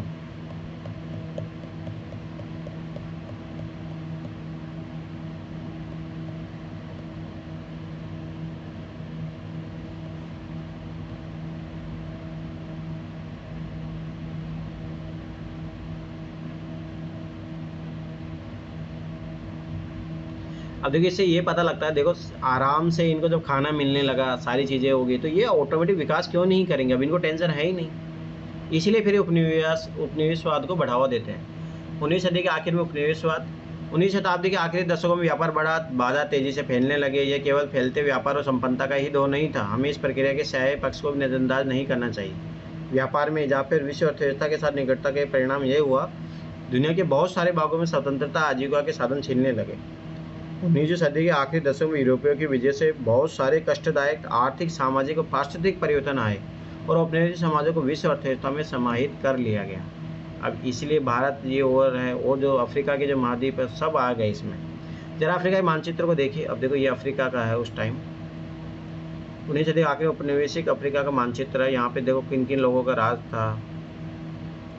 अब थोड़ा बहुत आइडिया होना चाहिए। भूमध्य सागर एरा, लाल सागर एरा, देखिए ब्रिटिश सोमालीलैंड, सोचो सोमालिया पे ब्रिटिश का राज था, फ्रेंच सोमालीलैंड, ठीक है। तो ऐसे मतलब कितने वो बनाए गए, ये मतलब ये बताया जैसे बेल्जियन के, ब्रिटिश के, फ्रेंच के, जर्मनी, इतावली, पुर्तगाली। ऐसा बोला जाता है कि अफ्रीका महाद्वीप को टेबल पे ही इन लोगों ने बांट लिया था अपने आप को। तो ये चीज़ याद रखना। इसीलिए तो यहाँ पे अभी भी आज विकास क्यों नहीं हुआ है, ये लूटा गया है जब बहुत अच्छे से इनको। आप पाएंगे कि वहाँ के कुछ देशों की सीमाएं तो बिल्कुल ही सीधी लकीर जैसी है, मानो उन्हें फुट्टा स्केल रखकर खींचा गया। वही मैं बताता, बस ओनली टेबल पे सोचो दुर्भाग्यवश ये हुआ था। अफ्रीका पर कब्जे की कोशिश में लगी प्रतिद्वंदी यूरोपीय ताकतों ने अपने अपने इलाके बांटने के लिए प्राय इसी तरीके का सहारा लिया था। 1895 में यूरोप के ताकतवर देशों के बर्लिन में एक बैठक हुई जिसमें अफ्रीका के नक्शे पर इसी तरह लकीरें खींचकर को आपस में बांट लिया गया था। सोचो कितना बड़ा खतरनाक चीज़ है ये। जैसे आपके सोचो कि आपकी संपत्ति है और कोई जो है बड़ा व्यक्ति को बैठा है और वो आपकी संपत्ति को विभाजित कर ले रहा, आपको अता पता भी ना हो। 19वीं सदी के आखिरी में ब्रिटेन और फ्रांस ने अपने शासन वाले विदेशी क्षेत्रों में क्षेत्रफल में भारी वृद्धि कर ली थी। बेल्जियम और जर्मनी नई उपनिवेशी ताकतों के रूप में सामने आए। पहले स्पेन के कब्जे में रह चुके कुछ उपनिवेशों पर कब्जा करके 1890 के दशक के आखिरी वर्षों में संयुक्त राज्य अमेरिका भी उपनिवेशी ताकत बन गया था। आइए देखिए उपनिवेशवाद से औपनिवेशिक समाजों की अर्थव्यवस्था रोजी रोटी के साधनों पर क्या असर पड़ा। अब सोचो कितना दिक्कत है। अब मध्य अफ्रीका में सर हेनरी मॉर्टन स्टैनली है। स्टैनली पत्रकार और खोजी थे। न्यूयॉर्क हेराल्ड ने उन्हें कई साल पहले अफ्रीका के लिविंगस्टन नामक मशीनरी की खोज करने के लिए भेजा था। वो जमाने के अन्य यूरोपीय और अमेरिकी अन्वेषकों की भांति स्टैनली भी हथियारों से लैस होकर गए थे। उन्होंने वहां जाकर स्थानीय शिकारियों, योद्धाओं और मजदूरों को इकट्ठा किया, स्थानीय कबीलों के साथ लड़ाइयाँ लड़ी, अफ्रीकी भूदृश्य की पड़ताल की और विभिन्न इलाकों के नक्शे बनाए। बाद में इन खोजों और अन्वेषणों से अफ्रीका को जीतने में मदद मिली। सोचो, ऐसे भौगोलिक अन्वेषण केवल वैज्ञानिक जानकारी इकट्ठा करने के सामान्य इच्छा से प्रेरित नहीं होते थे, उनका साम्राज्यवादी योजनाओं से सीधा संबंध होता था। इसीलिए बोला जाता ना, भारत ऐसे नहीं। अब ब्रिटेन ने उपनिवेश जब बनाया तो बहुत सोच समझ के, जब यहाँ स्टार्टिंग में आए, व्यापार करने आए, फिर धीरे धीरे यहाँ का समझा लोगों को, फिर धीरे धीरे उन्होंने अपना दिमाग लगाया कैसे इन लोगों को बनाना है। ट्रांसवाल स्वर्ण खानों तक आवागमन। ब्रिज नदी का पार करना ट्रांसवाल की सोना खदानों तक पहुंचने का सबसे छोटा और आसान रास्ता था। विट्वाटरलैंड में सोने की खोज के बाद बीमारियों और मौत की आशंका व रास्ते की कठिनाई के बावजूद यूरोप के लोग उस इलाके की ओर दौड़ पड़े थे। 1890 के दशक तक आते आते दुनिया भर के सोना उत्पादन अफ्रीका का 20% से भी ऊपर जा चुका था। तो ये चीज़ याद रखना। अब ये देखो, मतलब यूरोप इसीलिए तो भाई क्यों विकसित है आज, उन्होंने खूब अच्छे खासा शोषण किया है। अब जैसे देखिए यहाँ पे सोना मिलने लगे तो सब लोग यहाँ भागने लगे। रिंडरपेस्ट या मवेशी प्लेग। अफ्रीका में 1890 दशक में रिंडरपेस्ट नामक बीमारी बहुत तेजी से फैली। मवेशियों में प्लेग की तरह फैलने वाली इस बीमारी से लोगों की आजीविका और स्थानीय अर्थव्यवस्था पर गहरा असर पड़ा। ये इस बात का अच्छा उदाहरण है कि औपनिवेशिक समाजों पर यूरोपीय साम्राज्यवादी ताकतों के प्रभाव से बड़े पैमाने पर क्या असर पड़े। इस उदाहरण से पता चलता है कि हमले और विजयों के इस युग में दुर्घटनावश फैल गई मवेशियों की बीमारी ने भी हजारों लोगों का जीवन और भाग्य बदल कर रख दिए और दुनिया के साथ उनके संबंधों को नई शक्ल में डाल दिया। प्राचीन काल से अफ्रीका में ज़मीन की कभी कोई कमी नहीं रही थी, जबकि वहाँ की आबादी बहुत कम थी। सदियों तक अफ्रीका की ज़िंदगी वह कामकाज ज़मीनी और पालतू पशुओं के सहारे ही चलता रहता है। अब सोचो, आज भी अगर देखोगे ना, अफ्रीका महाद्वीप की इकोनॉमी यही है, पशु आधारित इकोनॉमी है। बहुत सारे देशों की, रवांडा, ये सब सारे देशों की, वहाँ पैसे या वेतन में काम करने का चलन नहीं था। 19वीं सदी के आखिर में अफ्रीका में ऐसे उपभोक्ता सामान बहुत कम थे जिन्हें वेतन के पैसे से खरीदा जा सकता था। मतलब इससे पता लगता है उनमें कितनी सामाजिकता थी, लोग मिलके रहते थे। अगर आप अफ्रीका के किसान होते और आपके पास ज़मीन और पालतू पशु होते तो जिनकी वहाँ कोई कमी नहीं थी, तो शायद आपको भी ये बात समझ में नहीं आती कि वेतन के लिए काम करने की क्या ज़रूरत है। सही बात है। 19वीं सदी के आखिर में यूरोपीय ताकतें अफ्रीका के विशाल भू क्षेत्र और खनिज भंडारों को देखकर इस महाद्वीप की ओर आकर्षित हुई। यूरोपीय लोग अफ्रीका में बागानी खेती करने, खादानों का दोहन करना चाहते थे ताकि उन्हें वापस यूरोप भेजा जा सके। लेकिन वहाँ एक ऐसी समस्या पेश आई जिसकी उन्हें उम्मीद नहीं थी। वहाँ के लोग तनख्वाह पर काम करना ही नहीं चाहते थे। आप सब भाई बात सोचो कि जब तनख्वाह पे काम करना नहीं चाहेंगे तो तुम्हें मजदूर कहाँ से मिलेंगे। अब जब मजदूर नहीं मिलेंगे तो तुम इनसे कैसे काम करवाओगे। मजदूरों की भर्ती और उन्हें अपने पास रोकने के लिए मालिकों ने बहुत सारे हथकंडे आजमा कर देख लिए, लेकिन बात नहीं बनी। उन पर भारी भरकम लाद कर दिए गए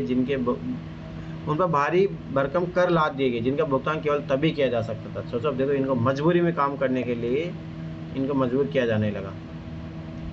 जब करदाता बागानों खादानों में काम करता हो, काश्तकारों को उनकी ज़मीन से हटाने के लिए उत्तराधिकार कानून भी बदल दिए गए। नए कानून में यह व्यवस्था कर दी गई कि परिवार के केवल एक ही सदस्य को पैतृक संपत्ति मिलेगी। अब देख रहे हो, अब सभी बात, तो 5 जो व्यक्ति तो मर गए, अब उनको तो काम करना ही पड़ेगा। इस कानून के जरिए परिवार के बाकी लोगों को श्रम बाजार से ढकेलने का प्रयास किया जाने लगा। खान कर्मियों को बाड़ों में बंद कर दिया गया, उनके खुलेआम घूमने फिरने पर पाबंदी लगा दी गई। तभी वहाँ रिंडरपेस्ट नामक विनाशकारी पशु रोग फैल गया। अफ्रीका में रिंडरपेस्ट नाम की बीमारी सबसे पहले 1880 के दशक के आखिरी सालों में दिखाई दी। उस समय पूर्वी अफ्रीका में इरिटिया पर हमला कर रहे थे इतालवी सैनिकों को पेट भरने के लिए एशियाई देशों से जानवर लाए जाते थे। यह बीमारी ब्रिटिश आधिपत्य वाले एशियाई देशों से आई उन्हीं जानवरों के जरिए यहाँ पहुँची थी। अब देखो, इससे यह पता लगता है कि जब अपन इधर उधर से एक्सपोर्ट इंपोर्ट करते हैं तो कितनी दिक्कत होती है। चाहे फसल का करे या जानवरों का करे, बीमारी फैलती है। अफ्रीका की पूरी विशेष से महाद्वीप में दाखिल होने वाली बीमारी जंगल की आग की तरह पश्चिम अफ्रीका की तरफ बढ़ने लगी। 1892 में यह अफ्रीका के अंटार्कटिक तट पर जा पहुंची। 5 साल बाद यह केप अफ्रीका को दूर दक्षिणी एशिया तक भी पहुंच गई। रिंडरपेस्ट ने अपने रास्ते में आने वाले 90% मवेशियों को मौत की नींद सुला दिया था। पशु ही खत्म हो जाने से अफ्रीका की रोजी रोटी के साधन ही खत्म हो गए। अपनी सत्ताओं को और मजबूत करने तथा अफ्रीका को श्रम बाजार में ढकेलने के लिए वहाँ के बागान मालिकों, खान मालिकों और औपनिवेशिक सरकार ने बचे कुचे पशु भी अपने कब्जे में ले लिए, ताकि लोग मजबूर होकर काम करें उनके पास। बचे कुचे पशु संसाधनों पर कब्जे से यूरोपीय उपनिवेशकारों को पूरी अफ्रीका को जीतने और गुलाम बना लेने का बेहतरीन मौका हाथ लग गया था। अब ये मजबूरी का फ़ायदा उठाएं वहाँ के लोगों का।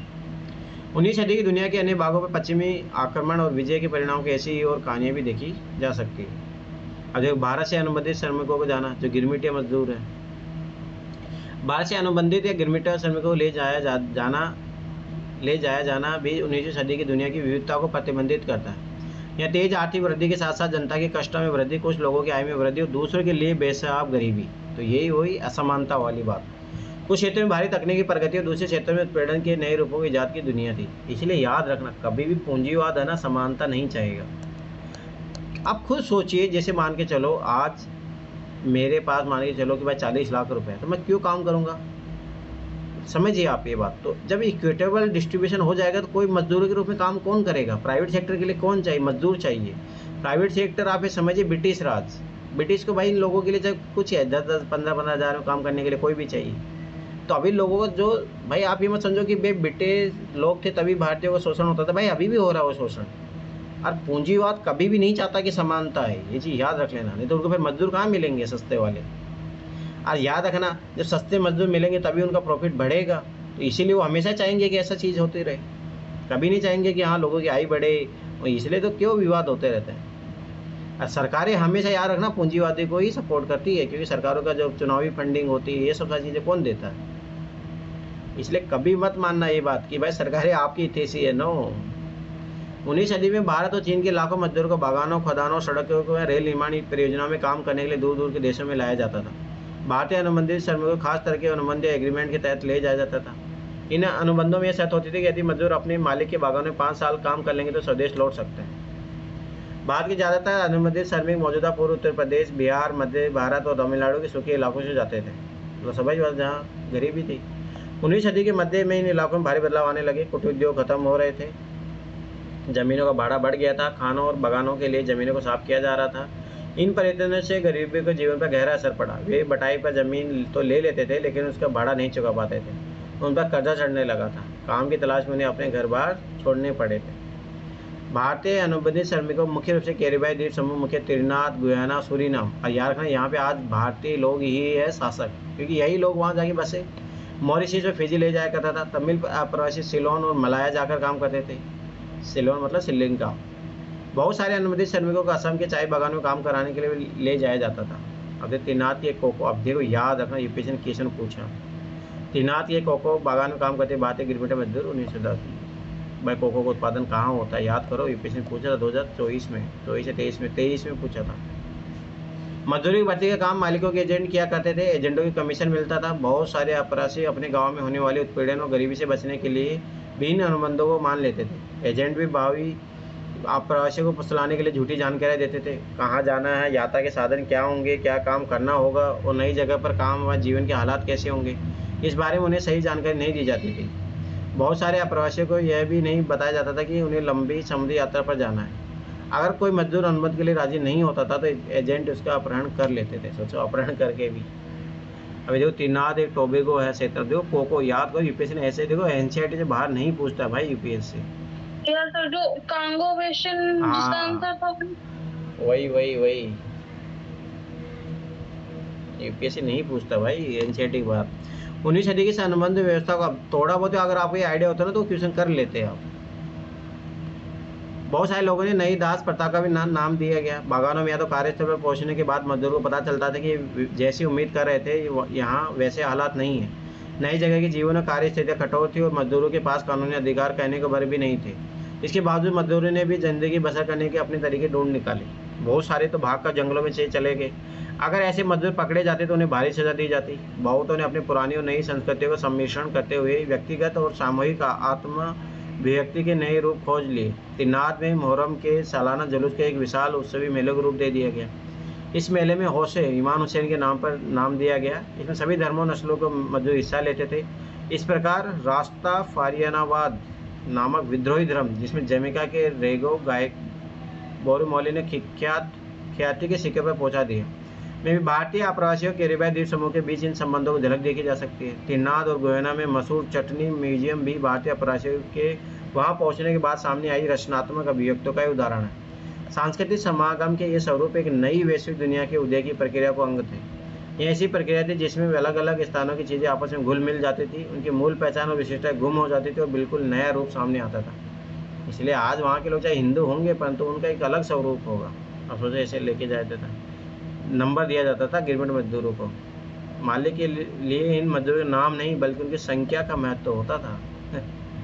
कोई मतलब नहीं है। यह अनुबंध फार्म है जिसे भराया जाता था लोगों से। ज़्यादातर अनुबंधित श्रमिक अनुबंध समाप्त हो जाने के बाद भी वापस नहीं लौटे। जो वापस लौटे उनमें से भी अधिकांश केवल कुछ समय यहाँ बिताकर फिर अपने नए ठिकानों पर वापस चले गए। इस कारण इन देशों में भारतीय मूल के लोगों की संख्या बहुत ज़्यादा पाई जाती है। क्या आपने नोबेल पुरस्कार विजेता साहित्यकार V.S. नायपॉल का नाम सुना है? उनमें कुछ लोगों ने वेस्ट इंडीज़ के क्रिकेट खिलाड़ी नरेल चंद्रपॉल और रामनिवास शरण का नाम भी सुना होगा। क्या आपको कभी ऐसा लगता है कि उनके नाम हम भारतीय जैसे क्यों हैं? इसकी वजह यह है कि वे भारत से आए अनुबंधित मजदूरों के वंशज हैं। 20वीं सदी के शुरुआती सालों से ही हमारे देश के राष्ट्रवादी नेता इस प्रथा का विरोध करने लगे थे। उनकी राय में बहुत अपमानजनक और पूर्व व्यवस्था थी।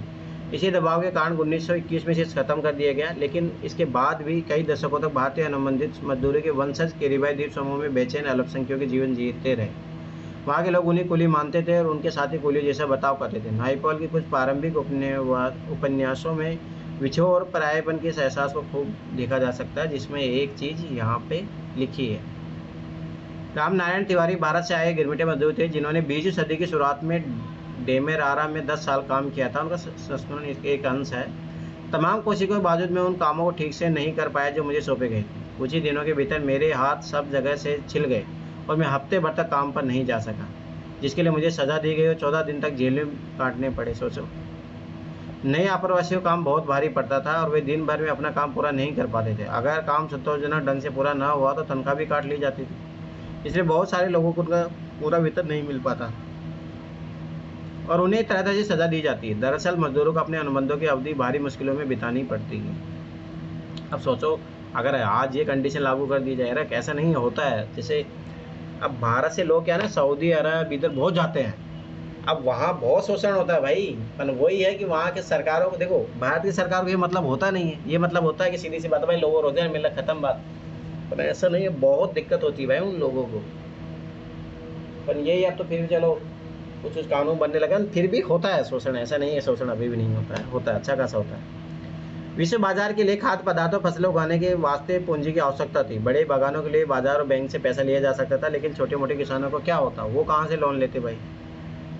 अभी महाजनों के पास जाएंगे तो महाजन वो लूटेंगे। यहाँ से देसी साहूकार महाजन दृश्य में आते हैं। क्या आपने शिकारपुरी श्रॉफ ऑफ नेटिव कोटी चोटियार के बारे में सुना है? ये उन बहुत सारे बैंकरों का व्यापारियों में से थे जो मध्य और दक्षिण पूर्वी एशिया में निर्यातों की खेती के लिए कर्जे देते थे। इसके लिए वे या तो अपने जेब से पैसा लगाते थे या यूरोपीय बैंकों से कर्जा लेते थे। उनके पास दूर दूर तक पैसे पहुंचाने की एक व्यवस्थित पद्धति होती थी, यहाँ तक कि उन्हें व्यवसायिक संगठनों और क्रियाकलापों के देशी स्वरूप भी विकसित कर लिए थे। अफ्रीका में यूरोपीय उपनिवेशकारों के पीछे पीछे भारतीय व्यापारी महाजन भी जा पहुंचे। हैदराबादी सिंधी व्यापारी यूरोपीय उपनिवेशों से भी आगे तक जा निकले। 1860 के दशक तक उन्होंने दुनिया भर के बंदरगाहों पर अपने बड़े बड़े एम्पोरियम खोल दिए। इन दुकानों में सैलानियों को आकर्षक स्थानीय और विदेशी चीज़ें मिलती थी। एक फलता फूलता कारोबार था, क्योंकि सुरक्षित और आरामदायक जलपोतों के आ जाने से सैलानियों की संख्या भी दिनों दिन बढ़ने लगी। इसलिए यार सिंधी व्यापारी आज भी बहुत आगे हैं। भारतीय व्यापार उपनिवेशवाद और वैश्विक अर्थव्यवस्था। भारत में पैदा होने वाली महान कपास का यूरोपीय देशों को निर्यात किया जाता था। औद्योगिकरण के बाद ब्रिटेन में कपास का उत्पादन बढ़ने लगा था। इसी कारण वहाँ के उद्योगपतियों ने सरकार पर दबाव डाला कि वह कपास के आयात पर रोक लगाए और स्थानीय उद्योगों की रक्षा करे। फलस्वरूप 19वीं शताब्दी की शुरुआत से ही ब्रिटिश कपड़ा उत्पादक दूसरे देशों में भी अपने कपड़े के लिए नए बाजार ढूंढने लगे थे। सीमा शुल्क की व्यवस्था के कारण ब्रिटिश बाजारों से बेदखल हो जाने के बाद भारतीय कपड़ों को दूसरे अंतर्राष्ट्रीय बाजारों में भारी प्रतिस्पर्धा का सामना करना पड़ा। यदि भारतीय निर्यात के आंकड़ों का अध्ययन करें तो पता चलता है कि सूती कपड़े के निर्यात में लगातार गिरावट का रुझान दिखाई देता है। सन 1800 के आसपास निर्यात में सूती कपड़े का प्रतिशत 30 था, जो 1815 में घटकर 15 और 1870 तक एक अनुपात केवल 3% रह गए। सोचो कितने लोग बेरोजगार हुए होंगे उस टाइम। ब्रिटेन में आयातित कपड़ों सीमा शुल्क थोप दिए गए, वहाँ महीन भारतीय कपास का आयात कम होने लगा था। अब सोचो ये दिख ही रहा है। तो फिर भारत ने किन चीज़ों को निर्यात किया? आंकड़ों के माध्यम से फिर एक नाटकीय कहानी सामने आती है। निर्मित वस्तुओं का निर्यात घटता जा रहा था और उतनी तेजी से कच्चे माल का निर्यात बढ़ता जा रहा था। अब देखो यहाँ से कच्चा माल, अब याद रखना कभी भी प्रॉफिट है ना कच्चे माल पे नहीं होता है, उसमें बहुत कम होता है। और जो आप बना के कोई सामान अगर आप बेचते हो उसमें ज़्यादा प्रॉफिट होता है, ये चीज़ याद रख लेना। 1812 से 18 के बीच कच्चे कपास की निर्यात 5 से बढ़कर 35 हो गई। सोचो उधर कपड़े जो है 3% पे आ गए। सूरत उसके साथ बहने वाली नदी का दूर से देखने वाला दृश्य। 17वीं सदी दौरान 18वीं सदी की शुरुआती साल में सूरत पश्चिमी भारत से होने वाले समुद्री व्यापार का मुख्य केंद्र था। ये पक्का मैं बता रहा हूँ, ब्राह्मणवाद का प्रतीक है ये। कपड़ों की रंगाई के लिए इस्तेमाल होने वाले नील का भी कोई दशक तक बड़े पैमाने पर निर्यात होता रहा। जैसा कि आपने पिछली कक्षा में पढ़ाई था, 1820 के दशक के चीन की बड़ी मात्रा में अफीम का निर्यात भी किया जाने लगा। कुछ समय तक भारतीय निर्यात में अफीम का हिस्सा सबसे ज़्यादा रहा। याद रखना ये है ट्रायंगल, त्रिकोणीय व्यापार। इसमें एक तरफ है चीन है, एक तरफ भारत है, एक तरफ है ब्रिटिश। अब ध्यान से समझना, एक लॉजिक है इसके पीछे। अब देखो ध्यान समझना कि चीन के लोगों का मतलब इतिहास रहा है, इसलिए बोलते हैं ना इतिहास की जानकारी बहुत जरूरी है। चीन में ना लोग ना अफीम के पागल होते हैं, उनको अफीम चाहिए। अब चीन को अफीम चाहिए तो स्वाभाविक बात है, भारत उस टाइम ब्रिटेन का गुलाम है। अब इनको व्यापार करना, क्योंकि चीन से ये क्या मंगाते थे, चीनी मतलब चाय वाय पत्ती मंगाते थे। अब इसके लिए भाई जैसे मान के चलो इन्होंने 100 रुपये की चाय मंगाई। अब ये हमेशा दिमाग लगाएंगे ना भाई, हम 100 रुपये खर्च क्यों करें, हम ऐसा कुछ करेंगे ताकि वहाँ से हमें इनकम हो और हम इस इनकम के सारे हम चाय भी मंगा सकें। तो इधर से अफीम का निर्यात करते थे भारत से, तो ये 200 रुपये का निर्यात कर दिए। समझ में आया? अब यहाँ से देखो 100 रुपये का काम यहाँ से हो गया, मतलब 100 रुपये माइनस इसमें कर लो, फिर यहाँ से ये चाय चीनी और सामान मंगाते थे। तो इस तरीके से संतुलित व्यापार अपना करके रखे थे कि अपना फायदा होता रहे। ये चीज़ याद रखना। ब्रिटेन की सरकार भारत में अफीम की खेती करवाती थी और चीन को निर्यात कर देती थी। अफीम के निर्यात से जो पैसा मिलता था उसके बदले चीन से चाय और दूसरे पदार्थों का आयात किया जाता था। देख लो ये है 19वीं शताब्दी में भारतीय बाजार में ब्रिटिश औद्योगिक उत्पादों की बाढ़ आ गई थी। भारत से ब्रिटेन और शेष विश्व को भेजे जाने वाले खाद्यान्न और कच्चे मालों के निर्यात में इजाफा हुआ। ब्रिटेन से जो माल भारत भेजा जाता था उसकी कीमतें भारत से ब्रिटिश भेजे जाने वाले माल की कीमत से बहुत ज़्यादा होती थी। मैं बोला था जो विनिर्मित सामान होता है उसका ज़्यादा होता है। भारत के साथ ब्रिटेन हमेशा व्यापार अधिशेष की अवस्था में रहता था। इसका मतलब कि आपसी व्यापार में हमेशा ब्रिटेन को ही फायदा रहता था। ब्रिटेन इस मुनाफे के सारे दूसरे देशों के साथ होने वाले व्यापारिक घाटों की भरपाई कर लेता था। जैसे मैंने अभी बताया वहाँ पे चाइना से कैसे भाई वहाँ से चाय आ रही है 100 रुपये, तो उन्होंने 200 रुपये अफीम बेच दिया। लो भाई, बहुपक्षीय बंदोबस्त ऐसे ही काम करता है। इसमें एक देश के मुकाबले दूसरे देश को होने वाले घाटे की भरपाई किस तरह देश के साथ व्यापार में मुनाफा कमाकर की जाती है।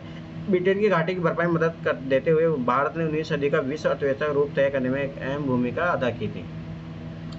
ब्रिटेन के व्यापार से जो अधिशेष हासिल होता था उसे तथाकथित होम चार्जेस, याद कर दे, यूपीएससी ने ये भी क्वेश्चन पूछा था, 2012 का पेपर है उसमें पूछा है। होम चार्जेस तेजी खर्चे का निपटारा होता था। इसके तहत ब्रिटानिया अफसरों और व्यापारी द्वारा अपने घरों में भेजी गई निजी रकम, भारतीय बाहरी कर्जे पर ब्याज और भारत में काम कर चुके ब्रिटानिया अफसरों पर पेंशन। सोचो लाइन टू लाइन रिपीट है, जाके देख लेना। एक लाइन भी इधर वर्ड अलग नहीं है, डायरेक्ट यहाँ से क्वेश्चन पूछा है वो। अब देखो उस टाइम पता होना कौन कौन से पोर्ट थे, गोवा, मछलीपट्टनम, ये सारी चीज़ थे। और उस टाइम कैंटेन, बड़े बड़े जो क्षेत्र है, मस्कट, ये थोड़ा बहुत पता होना चाहिए।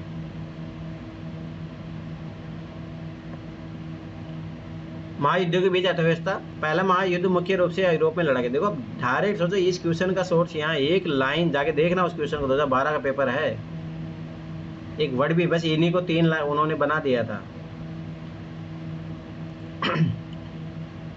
पहला महायुद्ध मुख्य रूप से यूरोप में लड़ा गया, लेकिन उसके असर सारी दुनिया में महसूस किए गए। इस अध्याय में हम जिन चीज़ों का पर विचार कर रहे हैं उनकी दृष्टि से महत्वपूर्ण प्रभाव ये रहा कि इस युद्ध ने विश्व अर्थव्यवस्था को ऐसे संकट में ढकेल दिया जिससे उभरने में दुनिया को 3 दशक से ज़्यादा समय लगा। इस दौरान पूरी दुनिया में चौतरफा आर्थिक राजनीतिक अस्थिरता बनी रही और अंत में मानवता एक और विनाशकारी महायुद्ध के नीचे कराहने लगी। युद्धकालीन रूपांतरण, जैसा कि आप जानते ही हैं, पहला विश्व युद्ध दो खेमों के बीच लड़ा गया था। एक पाले में मित्र राष्ट्र यानी ब्रिटेन, फ्रांस और रूस थे, तो दूसरे पाले में केंद्रीय शक्ति यानी जर्मनी, ऑस्ट्रेलिया, हंगरी, ऑटोमन तुर्की थे। अगस्त 1914 में जब ये युद्ध हुआ तो उस समय बहुत सारी सरकारों को यही लगता था कि ये युद्ध ज़्यादा से ज़्यादा किसमें तक खत्म हो जाएगा, पर युद्ध तो 4 साल से भी ज़्यादा समय तक चलता रहा। मानव सभ्यता के इतिहास में ऐसा विश्व युद्ध पहले कभी नहीं हुआ था। इस युद्ध में दुनिया के सबसे अगुआ औद्योगिक राष्ट्र एक दूसरे से जूझ रहे थे और शत्रुओं को नेस्तनाबूद करने के लिए उनके पास बेहिसाब आधुनिक औद्योगिक शक्ति इकट्ठा हो चुकी थी। यह पहला आधुनिक औद्योगिक युद्ध था। इस युद्ध में मशीन गनों, टैंकों, हवाई जहाज़ों, रासायनिक हथियारों का भयानक पैमाने पर इस्तेमाल किया गया था। ये सभी चीज़ें आधुनिक विशाल उद्योगों की देन थी। युद्ध के लिए दुनिया भर से असंख्य सिपाहियों की भर्ती की जाने लगी और उन्हें विशाल जलपोतों और रेलगाड़ियों में भरकर युद्ध के मोर्चों पर ले जाया जाना था। इस युद्ध ने मौत और विनाश की जैसी विभीषिका रची, उसके औद्योगिक युग से पहले और औद्योगिक शक्ति के बिना कल्पना ही नहीं की जा सकती। युद्ध में 90 लाख से ज़्यादा लोग मारे गए और 2 करोड़ लोग घायल हुए। मृतकों और घायलों में से ज़्यादातर कामकाजी उम्र के लोग थे। इस महाविनाश के कारण यूरोप में कामकाज के लायक लोगों की संख्या बहुत कम रह गई। परिवार के सदस्य घट जाने से युद्ध के बाद परिवारों की आय में भी गिर गई। वह स्वाभाविक सी बात है, पहले 5 लोग को मारे थे, अब 4 लोग मर गए तो भाई परिवार की इनकम ऑटोमेटिक गिर जाएगी। अब सोचे बम है, फैक्ट्री में काम करते हैं मजदूर। अब उस टाइम स्वाभाविक सी बात था, जो युद्ध के लिए जरूरत होगी उन्हीं चीज़ों का उत्पादन ज़्यादा होगा। युद्ध संबंधी सामग्री उत्पादन करने के लिए उद्योगों का पुनर्गठन किया गया। युद्ध की जरूरतों के मद्देनजर पूरे समाज को बदल दिया गया। मर्द मोर्चे पर जाने लगे तो उन कामों को संभालने के लिए घर की औरतें बाहर आना पड़ा, जिन्हें अब तक केवल मर्दों का ही काम माना जाता था। युद्ध के कारण दुनिया की सबसे शक्तिशाली आर्थिक ताकतों के बीच आर्थिक संबंध टूट गए। अब एक दूसरे से बदला लेने पर उतारे थे। इस युद्ध के लिए ब्रिटेन को अमेरिकी बैंकों और अमेरिकी जनता से भारी कर्जा लेना पड़ा। फलस्वरूप यही कारण है जो अमेरिका को महाशक्ति बनाता। यहीं से ये फर्स्ट वर्ल्ड वार नहीं होता था तो अमेरिका का भी महाशक्ति बनता ही नहीं। यहाँ से उनको मौका मिल गया प्रभुत्व, नहीं तो यूरोप का प्रभुत्व था। फलस्वरूप इस युद्ध ने अमेरिका को कर्जदार की बजाय कर्जदाता देश बना दिया। कहने का आशय है कि युद्ध के बाद दूसरे देशों में अमेरिका और उससे नागरिकों की संपत्तियों की कीमत अमेरिका में दूसरे देशों की सरकारें या उन नागरिकों के स्वामी तथा नियंत्रण वाली संपदाओं से कहीं ज़्यादा हो चुकी थी। युद्धोत्तर सुधार। युद्ध के बाद आर्थिक स्थिति को पटरी पर लाने का रास्ता काफ़ी मुश्किल साबित हुआ। युद्ध से पहले ब्रिटेन दुनिया की सबसे बड़ी अर्थव्यवस्था था। युद्ध के बाद सबसे लंबा संकट उसे झेलना पड़ा। जिस समय ब्रिटेन युद्ध से जूझ रहा था उसी समय भारत और जापान में उद्योग विकसित होने लगे थे। युद्ध के बाद भारतीय बाजार में पहले वाली वर्चस्वशाली स्थिति प्राप्त करना ब्रिटेन के लिए बहुत मुश्किल हो गया था। अब सोचो दूसरी बात, भारत में उस टाइम राष्ट्रवादी पनप गया था तो अब बहुत मुश्किल हो जाएगा। अब उसे जापान से भी मुकाबला करना था, सो अलग। युद्ध के खर्चे की भरपाई करने के लिए ब्रिटेन ने अमेरिका से जो जमकर कर्ज लिए थे, इसका परिणाम ये हुआ कि युद्ध खत्म होने तक ब्रिटेन भारी विदेशी कर्जों में दब चुका था। युद्ध के कारण आर्थिक उत्साह का माहौल पैदा हो गया क्योंकि मांग, उत्पादन और रोजगारों में भारी इजाफा हुआ। और जब युद्ध के कारण पैदा हुआ उत्साह शांत होने लगा तो उत्पादन गिरने लगा और बेरोजगारी बढ़ने लगी। दूसरी ओर सरकार ने भारी भरकम युद्ध संबंधी व्यय में भी कटौती शुरू कर दी ताकि शांतिकालीन करों के सहारे ही उनकी भरपाई की जा सके। इन सारे प्रयास से रोजगार भारी तादाद में खत्म हुई। 1921 में हर 5 में से 1 ब्रिटिश मजदूर के पास काम ही नहीं था। रोजगार के बारे में बेचैनी और अनिश्चितता युद्धोत्तर वातावरण का अंग बन गई थी। बहुत सारी कृषि आधारित व्यवस्था भी संकट में थी। उदाहरण के लिए गेहूं उत्पादों के हालात पर विचार किया जाए। युद्ध से पहले पूरी यूरोप विश्व बाजार में गेहूं की आपूर्ति करने वाला एक बड़ा केंद्र था। याद रखना आज भी, इसीलिए जो अभी यूक्रेन है वहाँ पे गेहूं का जो उत्पादन बहुत ज़्यादा होता है, वो अभी भी यूरोप के लिए मेन सप्लायर है। युद्ध के दौरान यह आपूर्ति अस्त व्यस्त हुई तो कनाडा, अमेरिका, ऑस्ट्रेलिया में गेहूं की पैदावार अचानक बढ़ने लगी। लेकिन जैसे युद्ध समाप्त हुआ पूरी यूरोप में गेहूं की पैदावार सुधरने लगी और विश्व बाजार में गेहूं की अति के हालात पैदा हो गए। अनाज की कीमतें गिर गई, ग्रामीण आय कम हो गई और किसान गहरे कर्ज संकट में फंस गए। बड़े पैमाने पर उत्पादन और उपभोग। अमेरिका में सुधार की गति तेज रही। यह हम पहले ही देख चुके हैं कि युद्ध से अमेरिका की अर्थव्यवस्था को कितना फायदा पहुंचा था। युद्ध के बाद कुछ समय के लिए तो अमेरिका अर्थव्यवस्था को झटका लगा, लेकिन 20 के दशक के शुरुआती सालों में अमेरिका अर्थव्यवस्था तेजी से तरक्की के रास्ते पर बढ़ने लगी। अब सोच लो, ये बता रहा ना कि अगर फर्स्ट वर्ल्ड वार नहीं होता तो अमेरिका कभी महाशक्ति नहीं बनता, पर उसको मौका मिला वहाँ से। फिर उसने देखो, इसीलिए सेकेंड वर्ल्ड वार में तो लीड करता है, फिर आगे अमेरिका का प्रभुत्व रहता है। 1920 के दशक के अमेरिका अर्थव्यवस्था की बड़ी खासियत बहुत उत्पादन, मास प्रोडक्शन का चलन, बहुत बृहत उत्पादन की ओर बढ़ने का सिलसिला जो 19वीं सदी के आखिर में शुरू हो चुका था। लेकिन 1920 के दशक में तो ये अमेरिका औद्योगिक उत्पादन की विशेषता ही बन गया था। कार निर्माता हेनरी फोर्ड, याद रखना फोर्ड कंपनी, बहुत उत्पादन के लिए विख्यात प्रेरणा थी। उन्होंने शिकागो के बूचड़खाने के असेंबली लाइन की तर्ज पर डेट्रॉइट के अपने कारखाने में आधुनिक असेंबली लाइनें स्थापित की थी। शिकागो के बूचड़खाने मरे हुए जानवरों को एक कन्वेयर बेल्ट पर रख दिया जाता था और उनके दूसरे सिरे पर खड़े मांस विक्रेता अपने हिस्सों का मांस उठाकर निकलते जाते थे। यह देखकर फोर्ड को लगा कि गाड़ी उत्पादन के लिए भी असेंबली लाइन का तरीका समय और पैसे दोनों के लिहाज से किफ़ायती साबित हो सकता है। अब देखो, ये सोचो कि कहाँ का कॉन्सेप्ट कहाँ लागू करेंगे। असेंबली लाइन पर मजदूरों का एक ही काम, जैसे कार के खास किसी पुर्जों को लगाते रहना, मशीनी ढंग से बार बार करते रहना होता था। काम की रफ्तार इस बात से तय होती थी कि कन्वेयर बेल्ट किस रफ्तार से चलती है। ये काम की गति बढ़ाकर प्रत्येक मजदूर की उत्पादकता बढ़ाने वाला तरीका था। कन्वेयर बेल्ट के साथ खड़े होने के बाद कोई मजदूर अपने काम में डील करने या कुछ पल के लिए भी अवकाश लेने का जोखिम नहीं उठा सकता था। अब सोचो, ये होता है मशीनी आधारित उत्पादन होने लगा। और तो वही व्यवस्था में मजदूर अपने साथियों के साथ बातचीत भी नहीं कर सकते थे। इसका नतीजा ये हुआ कि हेनरी फोर्ड के कारखाने के असेंबली लाइन से हर 3 मिनट में एक कार तैयार होकर निकलने लगी। सोचो, उस जमाने में 3 मिनट में कार तैयार होने लगी। इससे पहले की पद्धतियों के मुकाबले रफ्तार कई गुना ज़्यादा थी। टी मॉडल नामक कार बृहत उत्पादन पद्धति से पहली कार थी। शुरुआत में फोर्ड फैक्ट्री के मजदूरों को असेंबली लाइन पर पैदा होने वाली थकान झेलने में काफ़ी मुश्किल महसूस हुई, क्योंकि उसकी रफ्तार को किसी भी तरह नियंत्रित नहीं कर सकते थे। बहुत सारे मजदूरों ने काम छोड़ दिया। इस चुनौती से निपटने के लिए फोर्ड ने हताश होकर जनवरी 1914 से वेतन दोगुना यानी $5 प्रतिदिन कर दिए। अब देखो, ये है पूंजीवाद। अब भाई, जब दाम ज़्यादा मिलेंगे तो कोई भी काम करेगा आदमी। साथ ही उन्होंने अपने कारखानों ट्रेड यूनियन गतिविधियों पर भी पाबंदी लगा दी। तनख्वाह बढ़ाने से हेनरी फोर्ड के मुनाफे में जो कमी आई थी, उसकी भरपाई करने के लिए अपनी असेंबली लाइन की रफ्तार बार बार बढ़ाने लगे। उनके मजदूरों पर काम का बोझ लगातार बढ़ता रहता था। अपने इस फैसले से फोर्ड बहुत संतुष्ट थे। कुछ समय बाद उन्होंने कहा था कि लागत कम करने के लिए अपनी ज़िंदगी में उन्होंने इससे अच्छा फैसला कभी नहीं लिया। बड़ा समझ रहे हो, इसके लिए फ़ायदे की चीज़ है, पर दूसरों के लिए वो शोषण है। ये चीज़ हमेशा याद रखना। फोर्ड द्वारा अपनाई गई उत्पादन पद्धति को जल्दी ही पूरी अमेरिका में अपनाया जाने लगा। 20 के दशक में यूरोप में भी उनकी नकल की जाने लगी। बृहद उत्पादन पद्धति ने इंजीनियर आधारित चीज़ों की लागत और कीमत में कमी ला दी। बेहतर वेतन के चलते अब बहुत सारे मजदूर भी कार जैसी टिकाऊ उपभोक्ता वस्तु खरीद सकते थे। 1919 में अमेरिका में 20 लाख कारों का उत्पादन होता था। 1929 में बढ़कर 50 लाख कार प्रतिवर्ष से ऊपर जा पहुंचा। इसके साथ बहुत सारे लोग fridge, washing machine, radio, gramophone players आदि भी खरीदने लगे। ये सब चीज़ें हायर परचेज व्यवस्था के तहत खरीदी जाती थी, यानी लोग ये सारी चीज़ें कर्जे पर खरीदते थे और उनके कीमत साप्ताहिक मासिक किस्तों में चुकाई जाती थी, मतलब क्रेडिट कार्ड व्यवस्था। मकानों के निर्माण और निजी मकानों की संख्या में वृद्धि से भी फ्रिज, वॉशिंग मशीन और आदि उपकरणों की मांग में इजाफा हुआ। उल्लेखनीय घरों को निर्माण या खरीदारी भी कर्जे पर की जा रही थी। अब देखो, एक कॉन्सेप्ट बताता हूँ, ध्यान से समझना।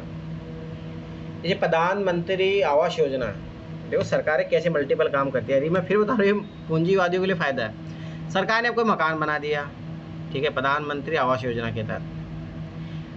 फिर उसके बाद में प्रधानमंत्री हर घर, मतलब विद्युतीकरण योजना है। अब भाई लाइटें भी लग गई है। अब भाई आप सोचिए, ये जब ये सारी चीज़ें आ चुकी है, तब उसको ऑटोमेटिक उसको लगेगी यार अब घर बन चुका है तो फ्रिज चाहिए, पंखा चाहिए, एसी चाहिए। तो ये होती है। देखो, मैं फिर बता रहा हूँ, सरकारें हमेशा पूंजीवाद को ही समर्थन करती है, वो गरीबों को भला नहीं चाहती कभी भी। ये चीज़ याद रखना। मतलब मेरा कहने का मतलब है, हर चीज़ के पीछे बहुत मल्टीपल चीज़ें रहती है। अब वहाँ तक अपन लोग देख नहीं पाते हैं, परंतु सरकारों को उद्देश्य से पूंजीवाद जो मिलके बना होता है, वो चीज़ इस तरीके से होती है। याद रखना ये चीज़। 1920 के दशक में आवास और निर्माण क्षेत्र में आए उछाल से अमेरिकी संपदा का आधार पैदा हो चुका था। मकान के निर्माण और घरेलू जरूरत की चीज़ों में निवेश से रोजगार और मांग बढ़ती थी। दूसरी ओर उपभोग भी बढ़ता था। बढ़ते उपभोग के लिए ज़्यादा निवेश की जरूरत थी, जिससे नए रोजगार और आमदनी वृद्धि होने लगती थी। 1923 में अमेरिका शेष विश्व को पूंजी का निर्यात दोबारा करने लगा और दुनिया में सबसे कर्जदाता देश बन गया। अमेरिका द्वारा आयात और पूंजी निर्यात ने यूरोपीय अर्थव्यवस्था को संकट से उभरने में मदद दी। अगले 6 साल में विश्व व्यापार और आय वृद्धि में काफ़ी सुधार हुआ, लेकिन ये स्थिति लंबे समय तक कायम नहीं रह पाई। 1929 आते आते दुनिया एक ऐसे आर्थिक संकट में फंस गई जिसके दुनिया में पहले कभी अनुभव नहीं किया था। महामंदी आ गई। अब देखो, फिर बता रहा हूँ, जितने भी मेंस में क्वेश्चन पूछे हैं सारे यहीं से है। महामंदी का क्वेश्चन आया हुआ, वो आपको यहाँ मिलेगा।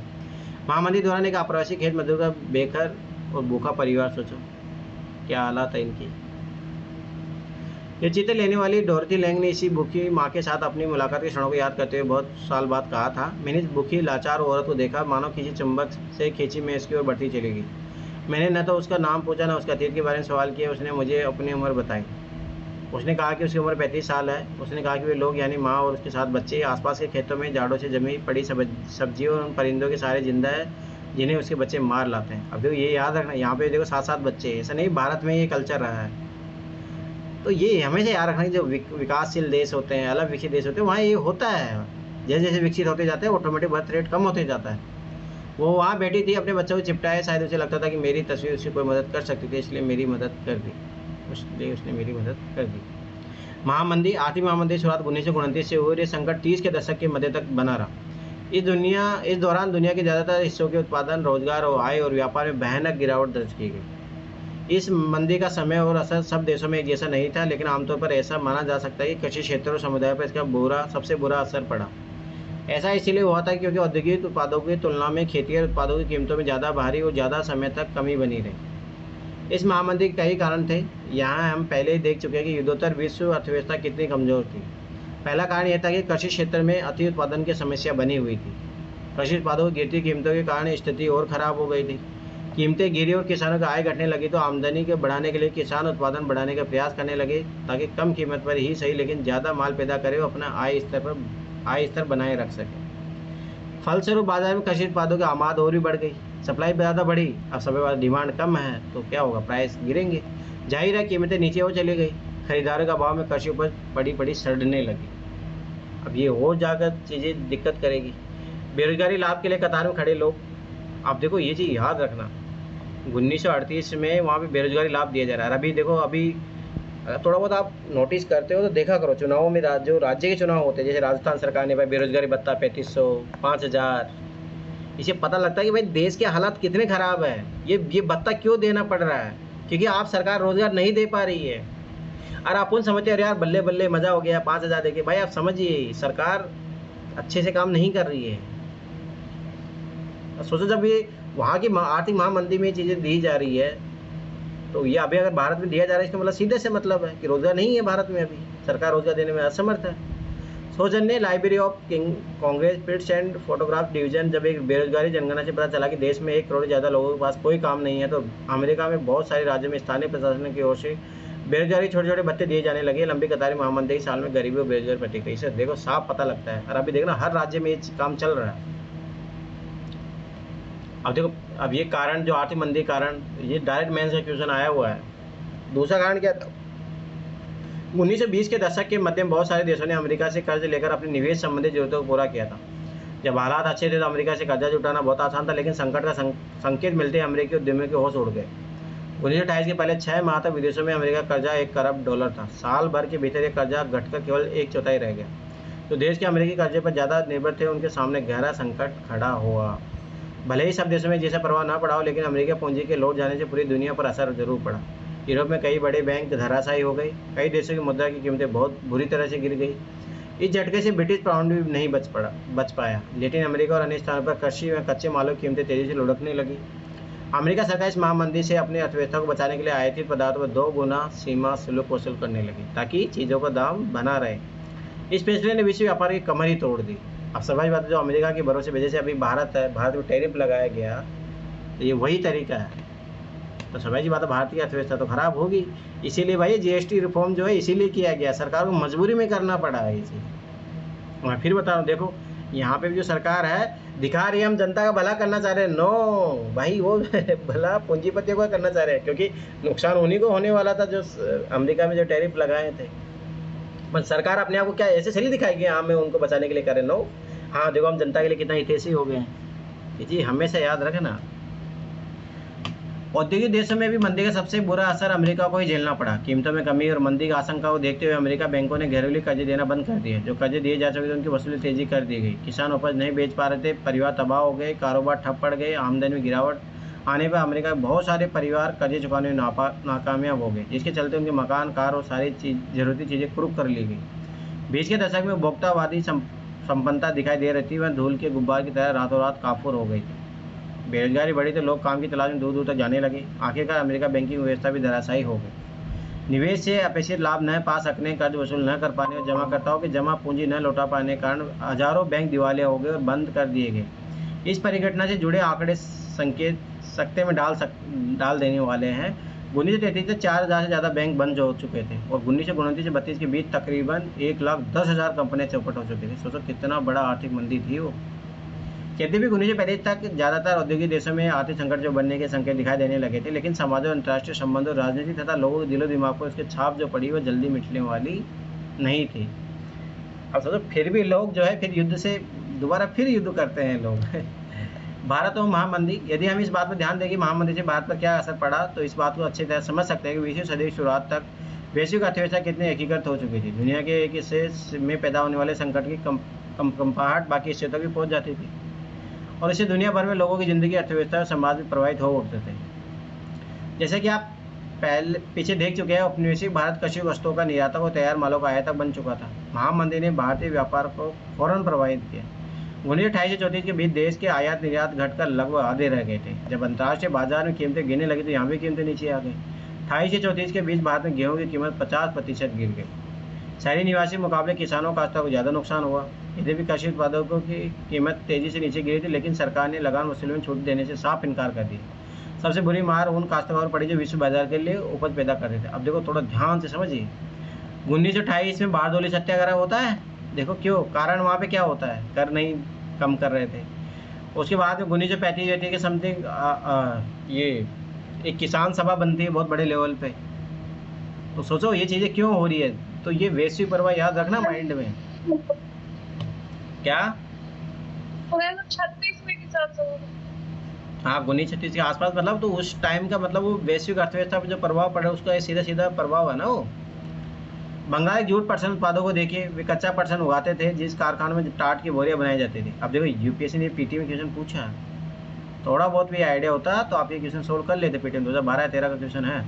जब टाट का निर्यात बंद हो गया तो कच्चे पटसन की कीमतों में 60% से भी ज़्यादा गिरावट आ गई। जिन काश्तकारों ने दिन फेरने की उम्मीद में या बेहतर आमदनी के लिए उपज बढ़ाने के वास्ते कर्ज लिए थे, उनकी हालात में उपज का सही मोल न मिलने के कारण खराब थी। वे दिनों दिन कर्जे में डूबते जा रहे थे।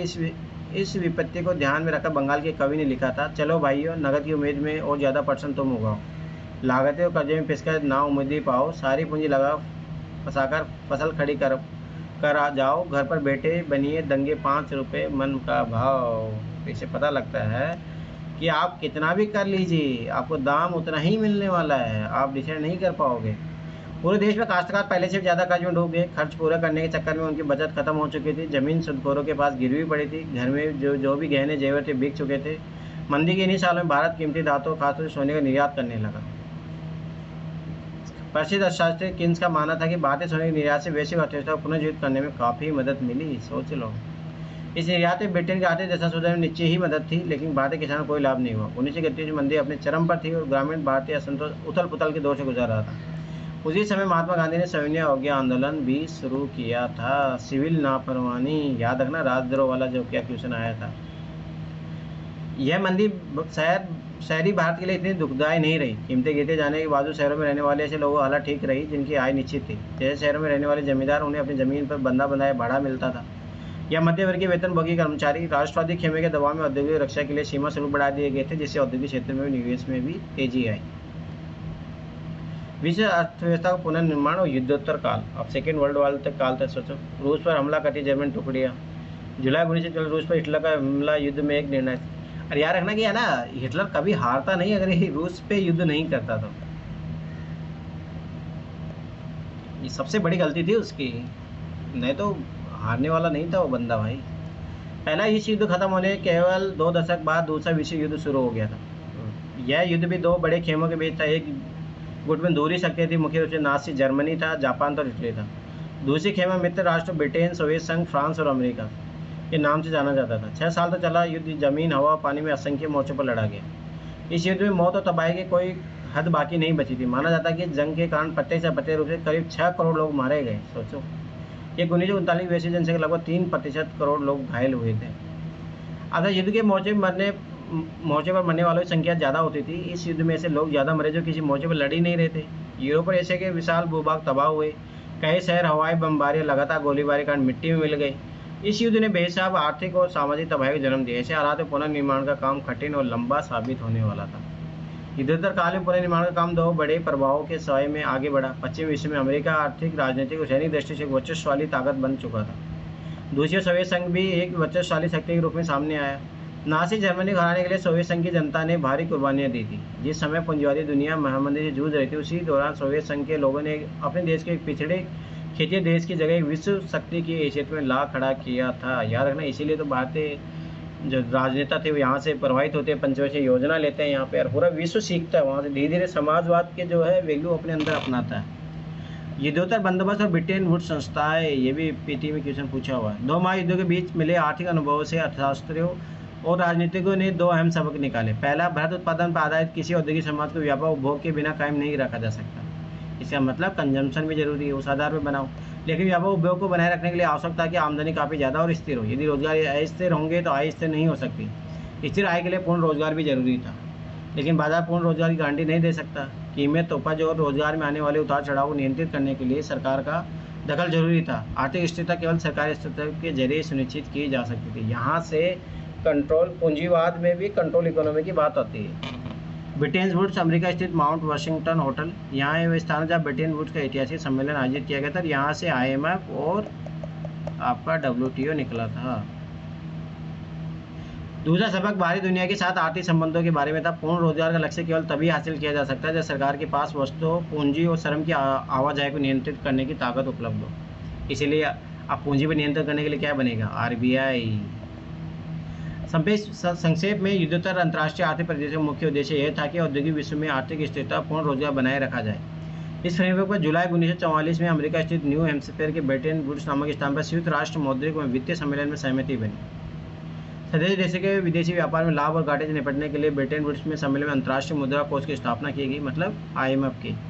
युद्धोत्तर निर्माण के लिए पैसे का इंतजाम करने के लिए अंतर्राष्ट्रीय पुनर्निर्माण विकास बैंक, जिसे आम बोलचाल में विश्व बैंक कहा जाता है। तो याद रखना कौन कौन था? IMF और वर्ल्ड बैंक।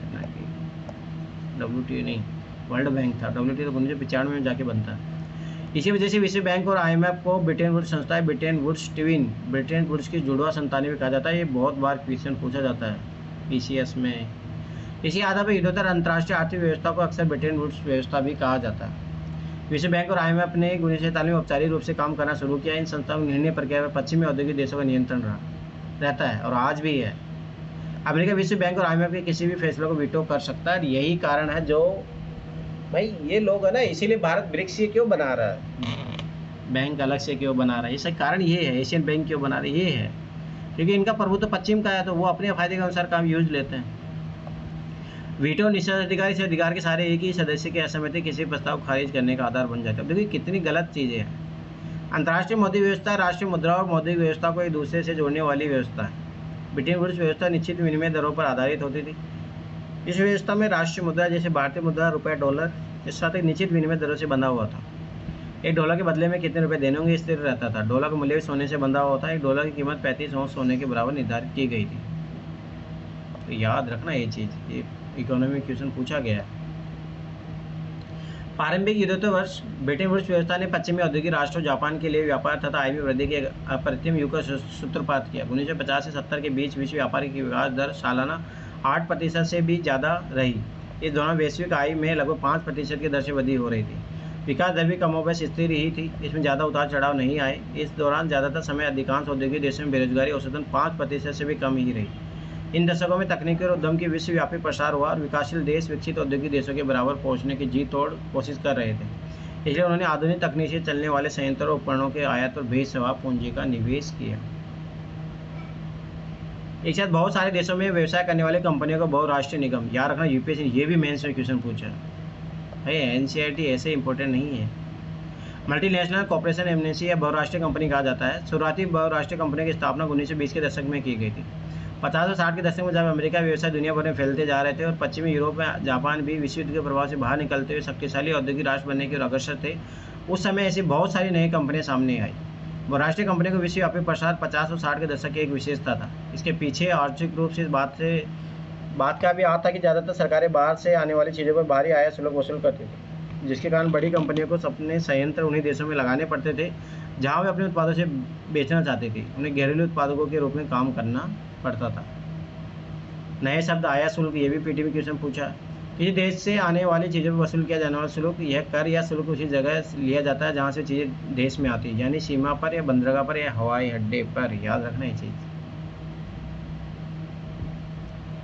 अनौपनिवेशीकरण और स्वतंत्रता, अब ये नया मोड आएगा जब सेकेंड वर्ल्ड वार के बाद भारत भी इसी टाइम आज़ाद होता है। बहुत सारे उपनिवेश आज़ाद होंगे उस टाइम। दूसरा युद्ध खत्म होने के बाद दुनिया का एक बहुत बड़ा भाग यूरोपीय उपनिवेशी शासन के अधीन था। अगले 2 दशकों में एशिया और अफ्रीका के ज़्यादातर उपनिवेश स्वतंत्र स्वाधीन राष्ट्र बन चुके थे, लेकिन ये सभी देश गरीबी संसाधनों की कमी से जूझ रहे थे। उनकी अर्थव्यवस्था और समाज लंबे समय तक चले उपनिवेशी शासन के कारण अस्त व्यस्त हो चुकी थी। IMF और विश्व बैंक का गठन तो औद्योगिक देशों की जरूरतों को पूरा करने के लिए ही किया गया था। ये संस्थानें भूतपूर्व उपनिवेशों में गरीबी की समस्या, विकास की कमी से निपटने के दस्त नहीं थे, लेकिन जिस प्रकार यूरोप और जापान ने अपनी अर्थव्यवस्था का पुनर्गठन किया था, उसके कारण ये देश IMF और विश्व बैंक पर बहुत निर्भर भी नहीं थे। इस कारण 50 के दशक के आखिरी सालों में आकर ब्रिटेन वुड्स संस्थान विकासशील देशों पर पहले से ज़्यादा ध्यान देने लगे। दुनिया के अलग विकसित भाग उपनिवेशों के रूप में पश्चिमी साम्राज्यों के अधीन रहे थे। विडंबना यह थी कि नव स्वाधीन राष्ट्रों के रूप में भी अपनी जनता को गरीबी और पिछड़ेपन की घर से बाहर निकालने के लिए उन्हें ऐसे अंतर्राष्ट्रीय संस्थानों की मदद लेनी पड़ी जिन पर भूतपूर्व उपनिवेशी शक्तियों का ही वर्चस्व था। अब ये है ना, लूटने का एक नया तरीका बन गया। अब देख, जैसे भारत में भी जब 1991 में LPG रिफॉर्म में जो शर्तें थोपी गई ना, तो इसे ये पता लगता है कि उपनिवेशवाद एक अलग रूप में है आज भी। अनौपनिवेशीकरण के बहुत साल बीत जाने के बाद बहुत सारे नव स्वाधीन राष्ट्रों की अर्थव्यवस्था पर भूतपूर्व उपनिवेशी शक्तियों का ही नियंत्रण बना हुआ था। जो देश ब्रिटेन और फ्रांस के उपनिवेश रह चुके थे, वहाँ जहाँ कभी उनका राजनीतिक प्रभुत्व रह चुका था, वहाँ के महत्वपूर्ण संसाधनों जैसे खनिज संपदा और जमीन पर अभी भी ब्रिटिश और फ्रांसीसी कंपनियों का ही नियंत्रण था, और इस नियंत्रण को छोड़ने के लिए किसी भी कीमत पर तैयार नहीं थे। सोचो, खनिज संपदा में अभी भी ये अपना ही बनाए हुए हैं।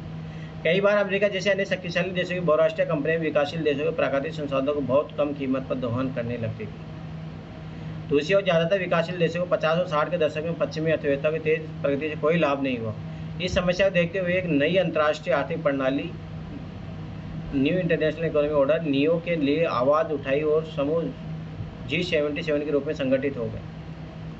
नियो के से उनका आशय एक ऐसी व्यवस्था से था जिनमें उन्हें अपने संसाधनों पर सही मायने में नियंत्रण मिल सके, जिसमें उन्हें विकास के लिए अधिक सहायता मिले, कच्चे माल के सही दाम मिले और अपने तैयार मालों को विकसित देशों में बाजार में बेचने के लिए बेहतर पहुंच मिले। ब्रिटेन वुड्स का समापन और वैश्वीकरण की शुरुआत, यहाँ से शुरुआत होता है। फिर सालों की स्थिर और तेज वृद्धि के बावजूद युद्धोत्तर दुनिया में सब कुछ सही नहीं चल रहा था। 60 के दशक से ही विदेशों में अपनी गतिविधियों की भारी लागत ने अमेरिका की वित्तीय प्रतिस्पर्धी क्षमता को कमजोर कर दिया था। अमेरिकी डॉलर अब दुनिया की प्रधान मुद्रा के रूप में पहले जितना सम्मानित और निर्विवाद नहीं रह गया था। अब अभी जो ट्रम्प आया वो इसलिए बोल रहा है कि अगेन अमेरिका को महान बनाना, तो वो क्यों, जैसे अभी ब्रिक्स अलग से अपने जो ब्रिक्स देश थे अपनी अपनी मुद्राओं में व्यापार कर रहे थे, तो ट्रम्प ने धमकी क्यों दिया कि भाई उसी में कीजिए, क्योंकि फिर डॉलर की वैल्यू कम होती है ना।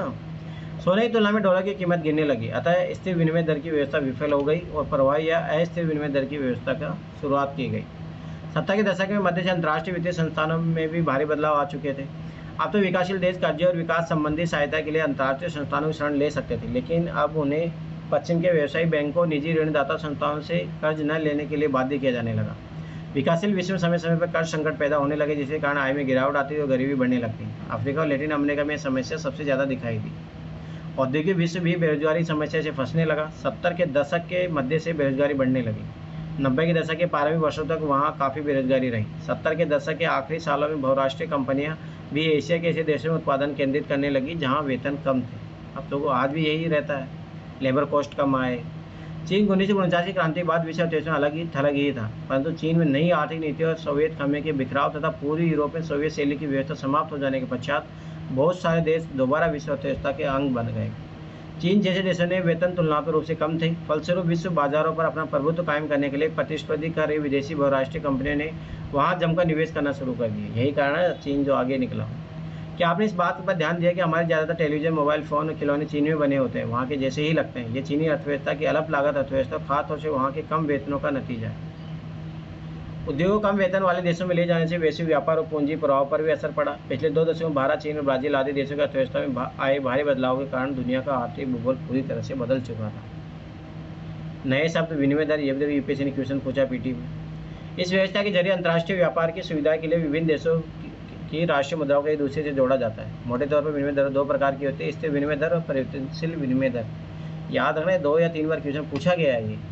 स्थिर विनिमय दर क्या होती है? जब विनिमय दर स्थिर होती है और उनमें आने वाले उतार चढ़ाव नियंत्रित करने के लिए सरकारों को हस्तक्षेप करना पड़ता है, ऐसी विनिमय दर को स्थिर विनिमय दर कहा जाता है। दूसरा फ्लेक्सिबल या लचीले या परिवर्तनशील विनिमय दर। इस तरह की विनिमय दर विदेशी मुद्रा बाजार में विभिन्न मुद्राओं की मांग या आपूर्ति के आधार पर और सिद्धांत सरकार का हस्तक्षेप के बिना घटती बढ़ती रहती है। याद रखना, ये यूपीएससी सब पूछा है एपीटी में।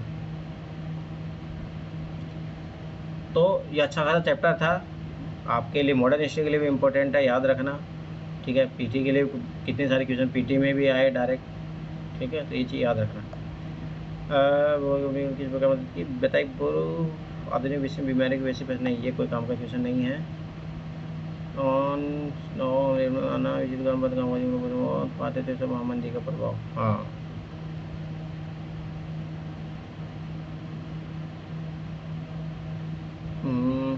एक क्वेश्चन तो यहाँ से बनाएंगे अपन। ठीक है, दूसरा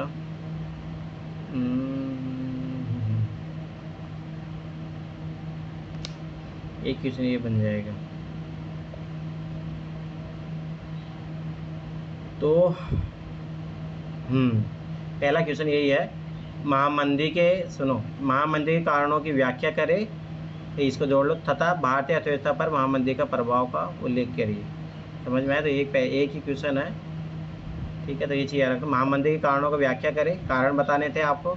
फिर उसके बाद उसी क्वेश्चन का पार्ट है ये, भारतीय अर्थव्यवस्था पर महामंदी का प्रभाव का उल्लेख कीजिए। तो एक क्वेश्चन आपका ये हो गया।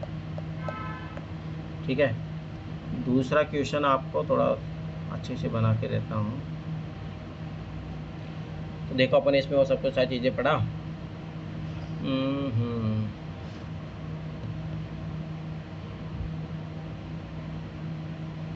एक तो क्वेश्चन हो गया जो डायरेक्ट पूछा भी गया था, चलो ठीक है। और क्या क्वेश्चन बना सकते हैं अपन इसमें? G20 जैसे आप क्या समझते हैं? G7 की सादा पीटी लिखा जा सकता है, क्या करें?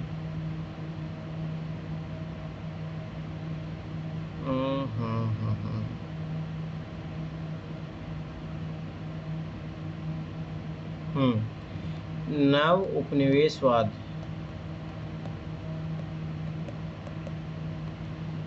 नव उपनिवेशवाद क्या है, इसके तरीके, पहले इसके स्वरूपों का उल्लेख करते हुए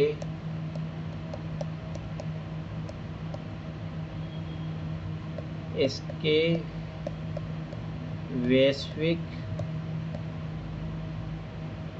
वैश्विक प्रभावों का मूल्यांकन कीजिए। ये अच्छा क्वेश्चन बन जाएगा, करंट के कॉन्टेक्स्ट में भी बन जाएगा। तो ये दो क्वेश्चन आपको लिखने हैं, कल अपन ये चैप्टर करेंगे, आदिग्रहण का युग। ठीक है, अभी यहाँ पे कौन कौन है? कविता है यहाँ पे? हाँ जी। चलो, तो आपकी कॉपी चेक करता हूँ पहले।